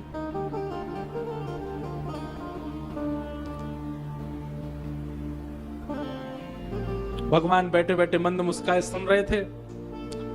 नारद जी महाराज बोले, आपने जो आज मेरे साथ किया, मैं श्राप देता हूं आपको। क्या? मम अपकार कीन तुम भारी, नारी विरह तुम हो दुखारी। एक नारी को प्राप्त करने के लिए मैंने आपसे कुछ मांगा और आपने मेरा अपकार कर दिया, मेरी हंसी करवाई। मैं श्राप देता हूं, एक नारी के लिए एक दिन आप भी विरह आतुर होगे, रोते रोते वन में डोलोगे। आपको भी विरह सहना पड़ेगा एक नारी का। और इतना ही नहीं, कपि आकृति तुम कीन हमारी, आपने हमको बंदर का मुख दिया था ना, करी हहीं कीस सहाय तुम्हारी। और जब नारी के विरह में आप व्याकुल होकर के डोलेंगे, तब जिस बंदर का रूप आपने हंस के मुझको दे दिया था ना, इन्हीं बंदरों से आपको सहायता मांगनी पड़ेगी। इन्हीं बंदरों का आश्रय लेना पड़ेगा, तभी आपका मनोरथ पूर्ण होगा। भगवान ने तुरंत अपने नेत्र बंद कर लिए और उसी समय सृजन कर दिया अपने नारद मुनि के वचनों को सुनकर के राम अवतार का। बोलो राजा रामचंद्र भगवान की जय। एक चीज सीखने को मिली यहां पर, क्या? बड़े लोग जब क्रोध करते हैं ना, तो ये समझिए कि ठाकुर जी आपको कोई अवसर दे रहे हैं। उस क्रोध को दुराग्रह ना मान करके अवसर मान लीजिए, आप ही राम बन जाओगे। जैसे ही नारद जी ने क्रोध किया, भगवान ने नेत्र बंद करके राम अवतार का सृजन कर दिया अपने चित्त में। और जैसे ही नेत्र खोले, नेत्र खोलते ही जितनी मायावी नगरी बनी थी, माया की मोहिनी आई थी, माया का सरोवर था, माया का भवन था, सब कुछ अंतर ध्यान हो गया और फिर से यथावत पहले जैसा ही हो गया, जैसा पूर्व में था। और जैसी सारी माया अंतर ध्यान हुई, केवल दो लोग खड़े हैं वन में, सामने नारद और इधर ठाकुर जी। नारद जी ने जब चारों ओर देखा, देख करके समझ गए, बोले ओहो, ये तो भगवान की माया थी, ये तो भगवान ने माया से निर्माण किया था इन सब का। चरणों में गिर गए, रोने लगे, भगवान मुझसे अपराध हो गया, मुझसे बहुत बड़ी भूल हो गई भगवान। मृषा मम शाप कृपाला, मम इच्छा दीन दया। मैं दुर्वचन कहे बहु तेरे, कह मुनि पाप मिटे के भगवान मुझसे भूल हो गई। कान पकड़ करके नारद जी बैठ गए, भगवान के श्री सुंदर चरण कमलों को अपने हाथों से मलने लगे। जिन हरि का मन में भी कभी मैं गलत नहीं सोच सकता, मैंने इतना कुछ कह दिया आपको, आपके लिए इतना कुछ कर दिया, मैंने श्राप दे दिया, हे भगवान अभी इसी वक्त मेरा श्राप निरर्थक हो जाए, कृपा कीजिए। मुझे बहुत ग्लानि हो रही है, मुझे मन में बहुत ज्यादा क्षोभ हो रहा है, प्रभु कृपा कीजिए मुझ पर, मुझसे अपराध हो गया। भगवान ने नारद जी को उठाया और नारद जी से कहा, नारद सब मेरी इच्छा से होता है, मुझे राम अवतार धारण करना है पूरे विश्व को मर्यादा दिखाने के लिए, प्रेम पथ दिखाने के लिए, और उसके लिए मैं चाहता था कि मेरे आश्रित किसी मुनि का आशीर्वाद पहले मिल जाए, उसके बाद ही अवतार धारण हो। आपने उसको आशीर्वाद दे दिया। ये श्राप नहीं है, ये आशीर्वाद है, आप चिंतित मत होइए, सब मेरी इच्छा से हो रहा है। नारद जी अपने हृदय पर हाथ रख के रोने लगे, मुझे बहुत पीड़ा हो रही है, मैंने क्या कर दिया नाथ? भगवान बोले, आपकी पीड़ा का निवारण है हमारे पास। क्या? जपहु जाई शंकर सतनाम, होहि हृदय तुरत विश्राम, को नहीं शिव समान प्रिय मोरे, अस परतीत तजब जन भोरे। मेरे प्रति यदि कोई अपराध बन जाए और आपको अपने उस अपराध का बोध होने लग जाए, भगवान कहते हैं तुरंत एकांत में बैठ जाओ और 100 बार शिव शिव शिव शिव शिव इस नाम का उच्चारण करो। क्यों? शिव ही आकर के हृदय में करुणा उत्पन्न करेंगे और मेरे प्रति बना हुआ जो आपका अपराध है वो नष्ट हो जाएगा। नारद जी, जहां जाकर के आपने तप किया था वहीं जाइए और वहां जाकर के शिव नाम का उच्चारण।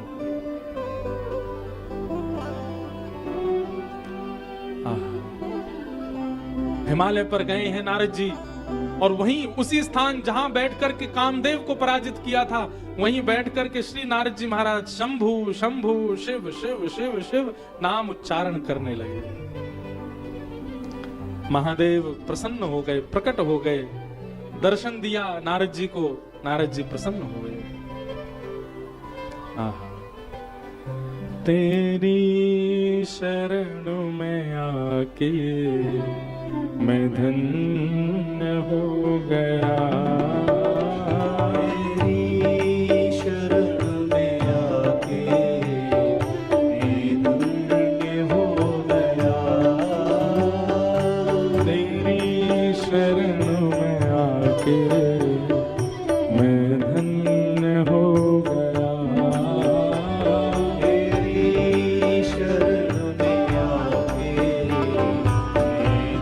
धन्य हो गया।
चरणों से आप मिल गए तो, पर आप मिल गए तो, पर आप मिल गए तो, पर आप मिल गए तो, धनवान हो गया। पर आप मिल गए तो, धनवान हो गया। पर आप मिल गए तो, धनवान हो गया। पर आप मिल गए तो, धनवान हो गया। जन्मों की प्यास थी जो, जन्मों की प्यास थी जो, जन्मों की प्यास थी जो, जन्मों की प्यास थी जो, संपन्न हो गया।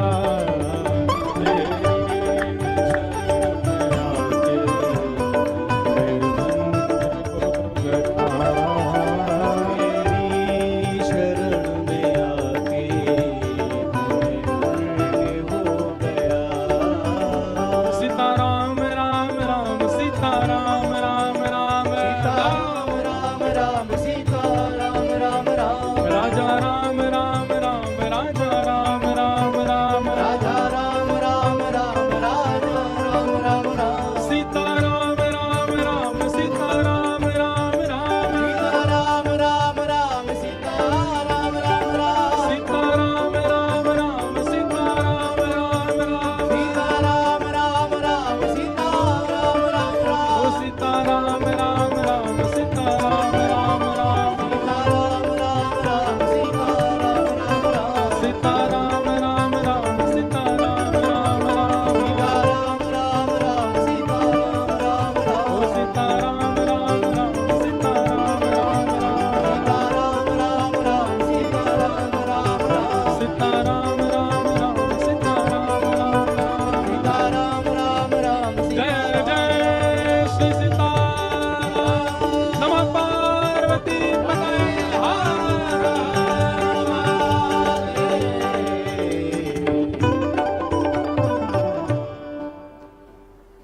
महादेव की उपासना करो, जाओ हिमालय पर जाकर के, तब तुम्हारा हृदय शांत होगा। और तब नारद जी महाराज राम अवतार के नियोजन कर्ता बनकर के शाप देकर के हिमालय पर गए और वहां जाकर के इस प्रकार भगवान का भाव रखा। तो महादेव सुना रहे हैं, यह भी एक कारण है मेरे अवतार का। अब इस प्रकार भगवान के अवतार के, राम जी के अवतार के कई कारणों को बताया और प्रताप भानु राजा की भी कथा सुनाई। यह भी एक कारण बना है भगवान के अवतार को धारण करने का। रावण आदि का, कुंभकर्ण आदि का स्वरूप ऐसा क्यों हो गया, राक्षस प्रवृत्ति किसको कहते हैं, इन सब बातों को बताया गया। मैं दानव की कथा सुनाई।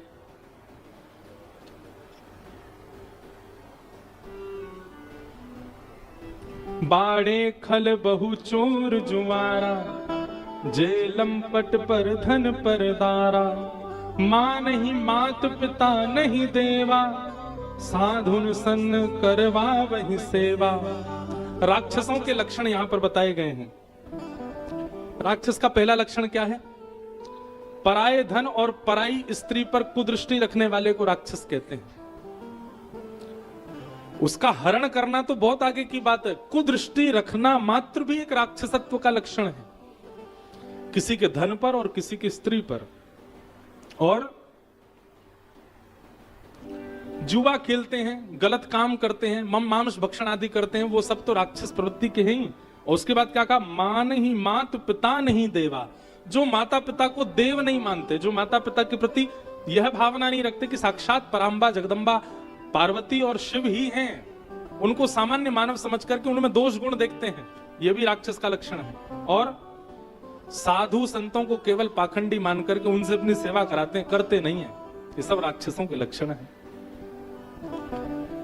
स्वयं महादेव रामेश्वर भगवान कह रहे हैं, जिनके यह आचरण भवानी, ते जानहु निश्चर सब प्राणी, अतिशय देख धर्म के ग्लानि, परम सभीत धरा कुलानी। ये आचरण जिनमें दिखता हो उनको निशाचर मानना चाहिए। धेनु रूप धरी हृदय विचारी, गई तहां जहां सुर मुनि झाझारी, निज संताप सुनाय सिरोई, काहू ते कछु काज न होई। गाय का रूप धारण करके पृथ्वी गई और पृथ्वी ने जाकर के प्रार्थना की, ये भार इतना बढ़ रहा है, हे देवताओं आप लोग कृपा कीजिए, कैसे भी करके मैं पर्वतों के भार को सह सकती हूँ, मैं समुद्र के भार को भी सह सकती हूँ, मैं पत्थरों के भार को सह सकती हूँ, पर ये रावण आदि जैसे ये दुश्चर मेरे यहाँ जो जन्म ले लिए, इनके भार को मैं नहीं सह पा रही। कई बार बहुत मोटे लोग अगर हमारे आगे चल रहे होते हैं तो हम लोग उनको देख के कहते हैं देखो पृथ्वी पर भार चल रहा है।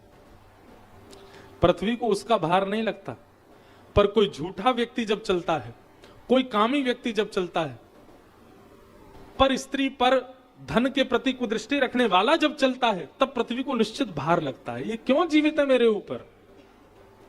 इसलिए तन से भारी है, उसका भार पृथ्वी को नहीं लगता, पर बुद्धि और मन में विकारों से जो भारी है उसका भार पृथ्वी को लगता है। पृथ्वी ने जाकर के सब देवताओं से प्रार्थना की और सब देवता पृथ्वी को लेकर के वैकुंठ नाथ पति को प्रणाम करने लगे। सबने ठाकुर जी से प्रार्थना की और प्रार्थना करके कहा भगवान पृथ्वी के भार को हल्का करने के लिए आप कृपा करें। जाके हृदय भगत जिस प्रीति, प्रभुतः प्रगट सदा तिहि रीति, तेहि समाज गिरिजा में रहे, अवसर पाई बचन एक कहो।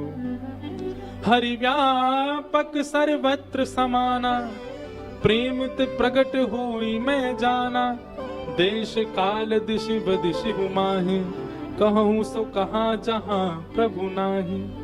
प्रभु सब जगह विद्यमान है, हरि व्यापक सर्वत्र समाना, प्रेम ते प्रगट होए मैं जाना।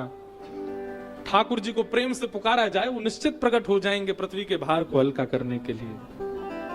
भगवान ने बताया कश्यप और अदिति ने मेरी एक बार तपस्या की और उनको मैंने वचन दिया था कि मैं उनके यहाँ पुत्र बन करके आऊंगा। तिनके ग्रह अवतार हूँ जाई, तिनके ग्रह अवतार हूँ जाई, रघु कुल तिलक सो चारे भाई, रघुकुल तिलक सो चारे भाई। कश्यप और अदिति ने मुझसे प्रार्थना की थी कि मैं उनके यहाँ पुत्र बन के आऊं। हे सुर मुनियों, हे पृथ्वी, तुम चिंता मत करो, ये कश्यप और अदिति ही कौशल्या और दशरथ के रूप में आएंगे और उनके यहाँ मैं एक नहीं 4 रूप धारण करूंगा और तब तुम्हारे भार को हल्का करूंगा। नारद वचन सत्य सब करे हो, नारद वचन सत्य सब करे हो, परम शक्ति समेत अवतरे हो, परम शक्ति समेत अवतरे हो।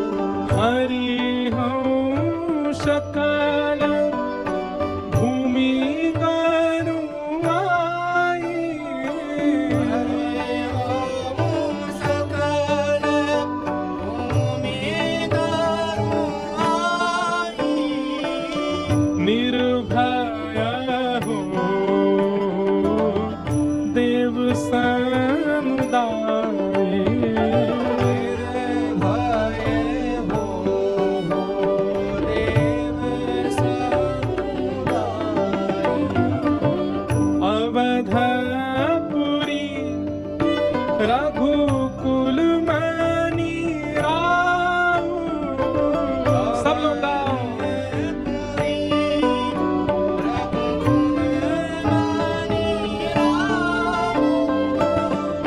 वेद विदित थे दशरथ नाम। वेद विदित तेहि दशरथ नाम। वेद विदित दशरथ थे वेद विदित तेहि दशरथ। भगवान ने आकाशवाणी करते हुए कहा, कश्यप और अदिति दशरथ और कौशल्या के रूप में प्रकट होंगे। उनके यहां मैं 4 रूपों में आऊंगा और केवल 4 रूपों में ही नहीं आऊंगा, संग में शक्ति यानी कि परांबा जगदम्बा लक्ष्मी भी आएंगी और मैं संपूर्ण लीला करूंगा। नारद के वचनों को पूर्ण करने के लिए आऊंगा। आप सब लोग निश्चिंत हो जाएं, पृथ्वी भी बिल्कुल निश्चिंत हो जाए। मैं आऊंगा और आकर के पृथ्वी के भार को हल्का करूंगा। अवधपुरी रघुकुल मणि राव वेद विदित तेहि दशरथ नाउ। एक अयोध्या नाम की नगरी है जहां दशरथ नाम के एक परम प्रख्यात सुविख्यात राजा हुए, जिनका वेदों में भी नाम है। सब कुछ है उनके पास। धर्म धुरंधर कह करके उनको पुकारा जाता है। गुण निधि, गुण के खान हैं। सब गुणों से संपन्न, सब बलों से संपन्न, सब विद्या से संपन्न है श्री दशरथ जी महाराज। परंतु सब कुछ होने के बाद भी संतान नहीं है उनके यहां। किसी ने कहा, हे वशिष्ठ मुनि, आप जैसे गुरु को पाकर के भी श्री दशरथ जी महाराज पुत्र विहीन कैसे हैं? वशिष्ठ जी महाराज बोले, दशरथ जी ने आज तक कभी मुझसे आकर के कहा ही नहीं कि उनको पुत्र की कामना है। यदि भी आकर के कभी मुझसे कहेंगे तो निश्चित है उनको पुत्र रत्नी की प्राप्ति होगी। एक बार आकर के जिज्ञासा तो करें मेरे चरणों में। तब एक दिन बैठे बैठे श्री दशरथ जी महाराज विचार करने लगे, मेरे पास संपत्ति खूब, मेरे पास यश खूब, तीनों लोग मेरे लिए नतमस्तक रहते हैं, ऐसी सुंदर पत्नियां, सब कुछ है मेरे पास, पर बिना संतति के ये कैसा जीवन व्यतीत हो रहा है मेरे। एक बार भूपति मन माही भई ग्लेलानी मोरे सूत नाही। मेरे पुत्र नहीं है। इस बात का बहुत शोभ हुआ दशरथ जी को। उठते ही ब्रह्म मुहूर्त में गुरु घर गए और जाकर के श्री वशिष्ठ मुनि के चरणों में प्रणाम करते हुए कहा, सब कुछ है गुरु आपकी कृपा से, लेकिन बिना संतति के ये सब किस काम का? एक संतान हो घर में, ऐसी कामना मन में रखता हूं। हे गुरुदेव, आप अनुग्रह करो, कृपा करो। वशिष्ठ मुनि प्रसन्न होकर के बोले, धरहु धीर हो ही सूत चारी त्रिभुवन विदित भगत व्यहारी। हे दशरथ जी, आप बिल्कुल निश्चिंत हो जाइए। एक नहीं 4 संतान होंगी आपकी, और ऐसी नहीं होंगी। त्रिभुवन विदित, त्रिभुवन में उनका नाम होगा। भक्तों के भय को हरण करने वाले ऐसे 4 संतान आपके यहां होंगे। अब आपने आकर के मुझे कहा है, मुझ पर सौंप दिया है, अब मुझे करने दीजिए। श्रृंगी ऋषि को बुलाया वशिष्ठ मुनि ने और कहा, पुत्र कामेष्टि यज्ञ करें और अपने शिष्य के नाम से मैं यजमानत्व निर्वहन करूंगा। श्रृंगी ऋषि ने आकर के पुत्र कामेष्टि यज्ञ प्रारंभ किया और श्री दशरथ जी का नाम गोत्र लेकर के स्वयं वशिष्ठ मुनि बैठे हैं यजमान बन करके। भक्ति सहित मुनि आहुति दीन है। भक्ति युक्त होकर के आहुति प्रदान कर रहे हैं यज्ञ में। प्रगटे अग्नि चारु कर लीने। अग्निदेव प्रकट हो गए, यज्ञ नारायण प्रकट हो गए, प्रसन्न होकर के प्रकट होकर के हाथ में चारू लेकर के, खीर लेकर के प्रकट हुए। वशिष्ठ मुनि ने तुरंत इशारा किया, दशरथ जी ने उस अग्निदेव के प्रसाद को लिया, स्वयं केवल सूंघा और सूंघ करके तीनों पत्नियों को भाग बांटा। कौशल्या जी को बांटा, कैकेयी जी को दिया, सुमित्रा जी को जैसे दिया, सुमित्रा जी का चरु लेकर के एक पक्षी आकाश में उड़ गया और वही चरु ले जाकर के अंजनी मैया की गोद में डाल दिया। वहां अंजनी मैया महादेव की प्रार्थना कर रही थी। महादेव प्रसाद मान करके अंजनी मैया ने वो चरु पा लिया और अंजनी मैया के गर्भ से अनंत बलवंत श्री हनुमान जी महाराज का प्रादुर्भाव हुआ। बोलो हनुमंत लाल की। अब यहां तो बड़ी विडंबना हो गई। कौशल्या जी के हाथ में चरु है, कैकेयी के हाथ में चरु है, सुमित्रा जी के पास नहीं है। तुरंत कौशल्या और कैकेयी ने अपना अपने चरु के थोड़े थोड़े भाग सुमित्रा जी को प्रदान कर दिए। तीनों माताओं ने चरु ग्रहण किया। आहा, जैसे ही चरु का सेवन किया तो कहते हैं जिस प्रकार भोजन करने पर पेट भर जाता है ऐसा अनुभव होता है, ऐसी माताओं ने जैसे ही चरु ग्रहण किया, चरु ग्रहण करते ही उनको अनुभव होने लगा कि हमारे गर्भ में संतान आ गई है, बालक उद्दीपन हो गया है।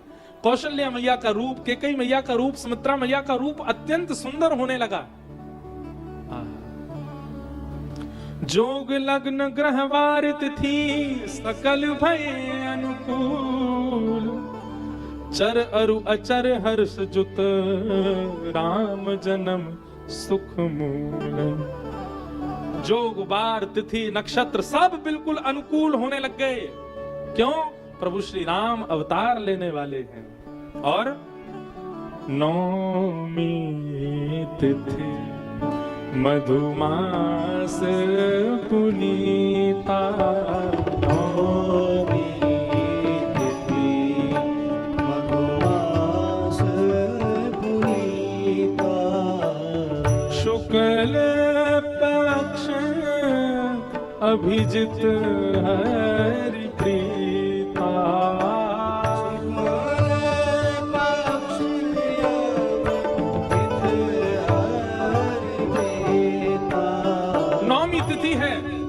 चैत्र का महीना है, शुक्ल पक्ष और अभिजीत मुहूर्त हुआ है और उसी समय मध्य दिवस अति शीत न धामा, मध्य दिवस अति शीत न धामा। देखो ये जितने यहाँ पर अनुकूलताएं बताई जा रही हैं, सब लोग ध्यान से सुनना। यहां जितनी अनुकूलता बताई जा रही है, नौमी तिथि मधुमास शुक्ल पक्ष अभिजित हरिप्रीता, मध्य दिवस अतिशीत न धावा, पावन काल लोक विश्रामा। एक भी अगर मैच हो रही हो तो समझ जाओ राम जी की बड़ी कृपा है। हमारी बाकी चीजें तो मैच नहीं हो रही, पर एक चीज मैच हो रही है। क्या? अतिशीत न धामा। रामेश्वरम में अभी मौसम कैसा है? ना तो ज्यादा ठंडी है ना ज्यादा गर्मी है। इतना है कि आप लोग घूम सकते हैं। कहां? हमारे वृंदावन में, काशी में 2-2 कंबलन में सो रहे हैं लोग, और हम लोग रात में केवल पंखा ही चला दें, थोड़ी बहुत एसी की जरूरत पड़ती, नहीं तो पंखा में ही नींद आ रही है। भले ही सारे काल इस कथा से मेल ना खा रहे हों, परंतु एक काल तो मेल खा रहा है। अतिशीत न धामा, ना ज्यादा ठंडी है ना ज्यादा गर्मी है, इसीलिए राम अवतार तक ही कथा हो रही है रामेश्वरम में, क्योंकि यह माहौल महादेव ने बना करके चुना था हमारे लिए। मध्य दिवस अति शीत न धामा, मध्य दिवस अति शीत न धामा। हे पावन काल लोक विश्रामा,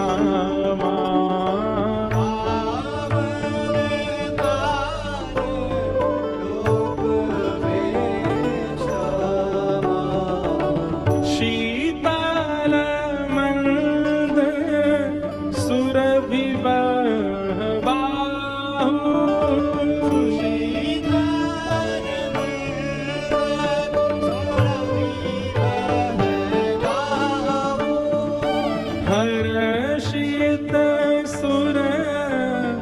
संतन मन चारो।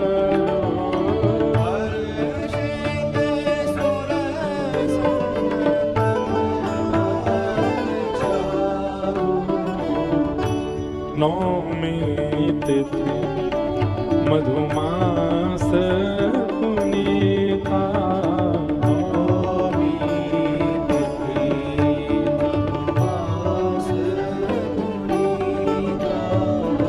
मध्यकाल का समय है, ना ज्यादा गर्मी है ना ज्यादा सर्दी है।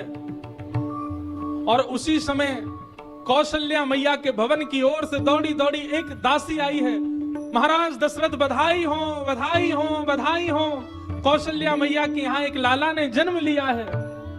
महाराज दशरथ आनंदित हो गए हैं। बोलो राजा रामचंद्र भगवान की।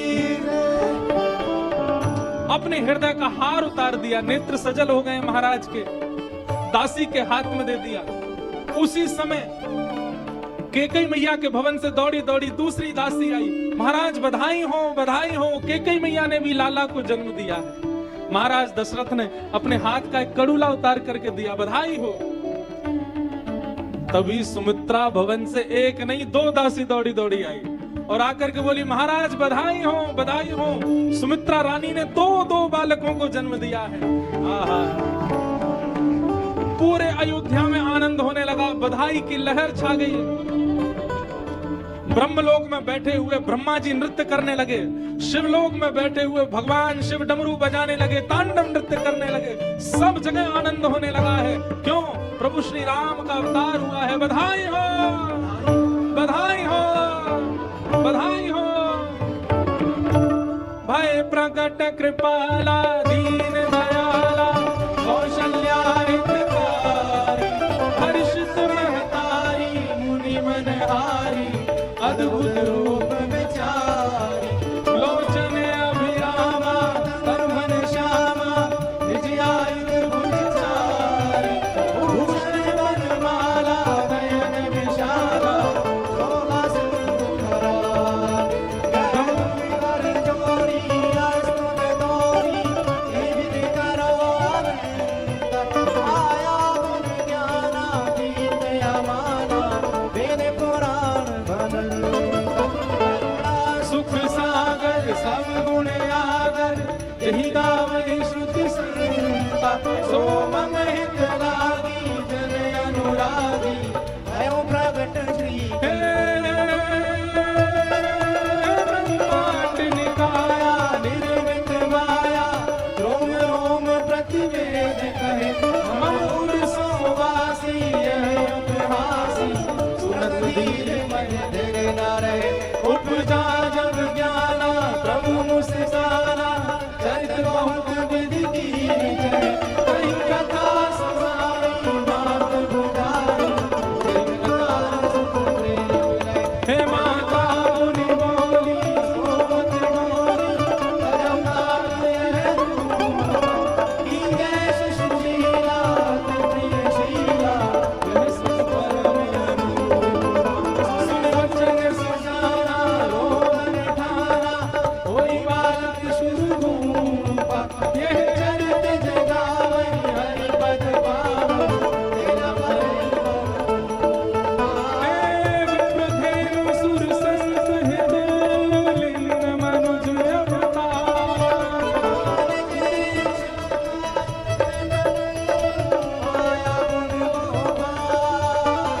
निजे इच्छा निर्मित तनु माया गुण गोपाल निजे इच्छा निर्मित तनु माया गुण गोपाल निजे इच्छा निर्मित तनु माया गुण गोपाल निजे इच्छा निर्मित तनु माया गुण गोपाल।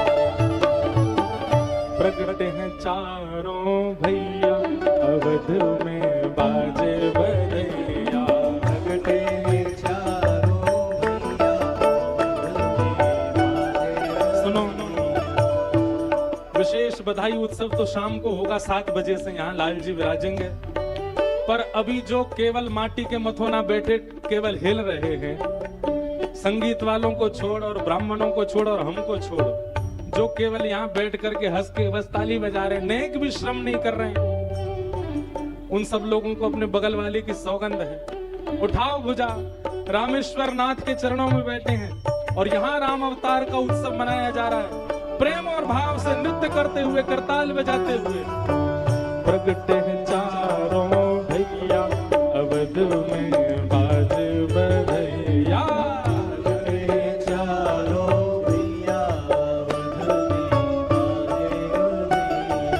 प्रगटे हैं चारों भैया अवध में बाज बधैया, प्रगटे हैं चारों भैया अवध में बाजे बधैया, बाजे सहनैया, बाजे बधैया, बाजे सहनैया, बाजे बधैया, बाजे सहनैया,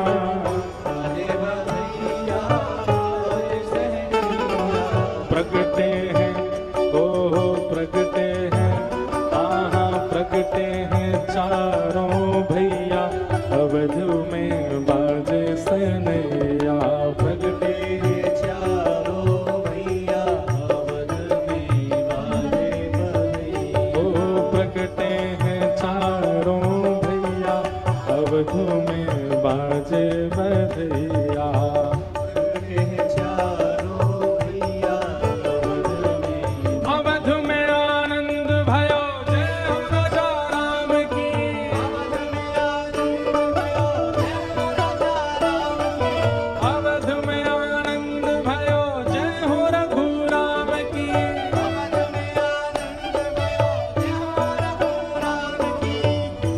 कर सब गंधर्व जन अपना शीश बचा लें और अगर कोई के शीश पे फट जाए तो उसका सेवन कर लें। अवध में आनंद भयो, अवध में आनंद भयो, पकड़ो, अवध में आनंद भयो, अवध में आनंद भयो, हे जय हो राजा राम की, जय हो राजा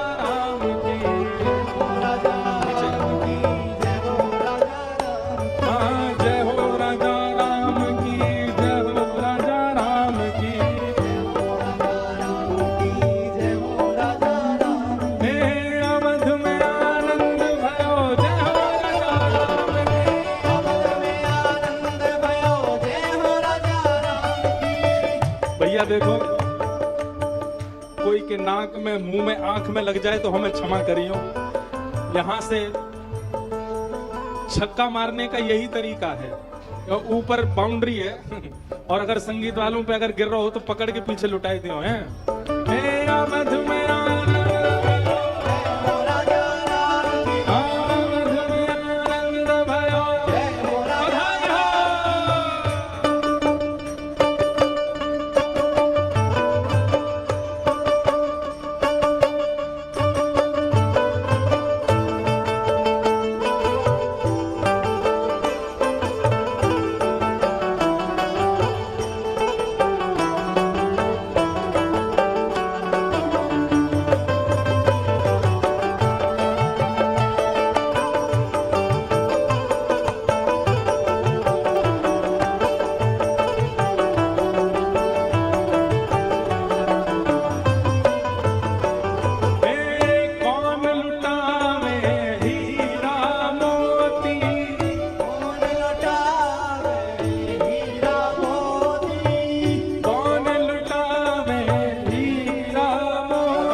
ओ राजा दशरथ जो के द्वार नौबत बाज रही, राजा दशरथ जो के द्वार नौबत बाज रही। ओ राजा दशरथ, हाँ राजा दशरथ, हो राजा दशरथ जो के द्वार नौबत बाज रही, राजा दशरथ जो के हाँ समाचार सुन सुन सखियाई, समाचार समाचार सुन सुन सखियाई, समाचार समाचार सुन सुन सखियाई, ओ पीर सहज श्रृंगार नौबत बाज रही, सहज श्रृंगार ओ राजा दशरथ जो के द्वार नौबत बाज रही, राजा दशरथ जो के द्वार बोला राजा रामचंद्र भगवान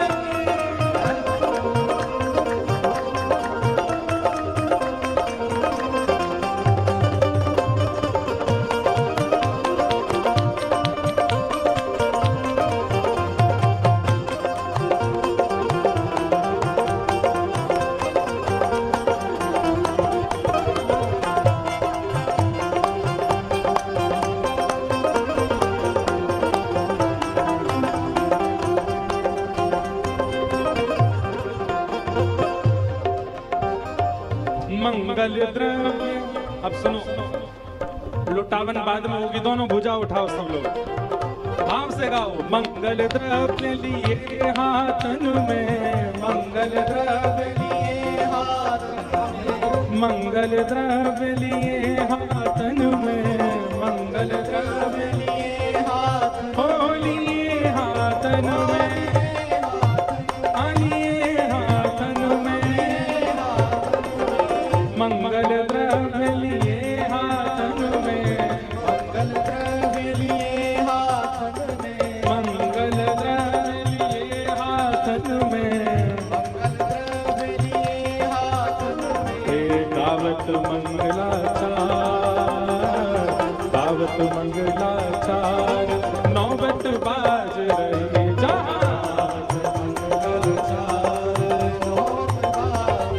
ओ राजा दशरथ जो के द्वार नौबत बाज रहे, राजा दशरथ जी के बार बार निर्खत शशि मुकर, बार बार निर्खत सखी शशि मुख, बार बार निर्खत सखी शशि हाँ सखी शशि शशि मुख, निर्खत सखी शशि मुख, बार बार निर्खत सखी शशि मुख, बार बार सखी शशि और उमगत अति मनु प्यार, उमगत अति मनु प्यार नौबत बाज रही, जहाँ उमगत अति मनु प्यार राजा दशरथ जो के द्वार नौबत बाज रही, राजा दशरथ जो के द्वार कौन पुण्य करे आई कौशल्या, कौन पुण्य करे आई कौशल्या, हाँ आई कौशल्या चली आई कौशल्या, आई कौशल्या करी आई कौशल्या। क्यों ऐसा कौन सा पुण्य किया भैया कौशल्या मैया ने, क्यों? गोद भरे करतार, गोद भरे करतार नौबत बाज रही,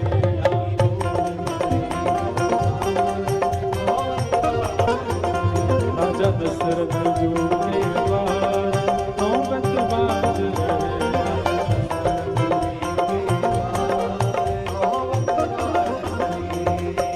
अद्भुत कांति राम मुख ऊपर, अद्भुत कांति राम मुख ऊपर, अद्भुत कांति राम मुख ऊपर, अद्भुत कांति राम मुख ऊपर, हे राम मुख ऊपर, अद्भुत कांति राम मुख ऊपर, अद्भुत कांति राम मुख ऊपर, होत भवन उजियार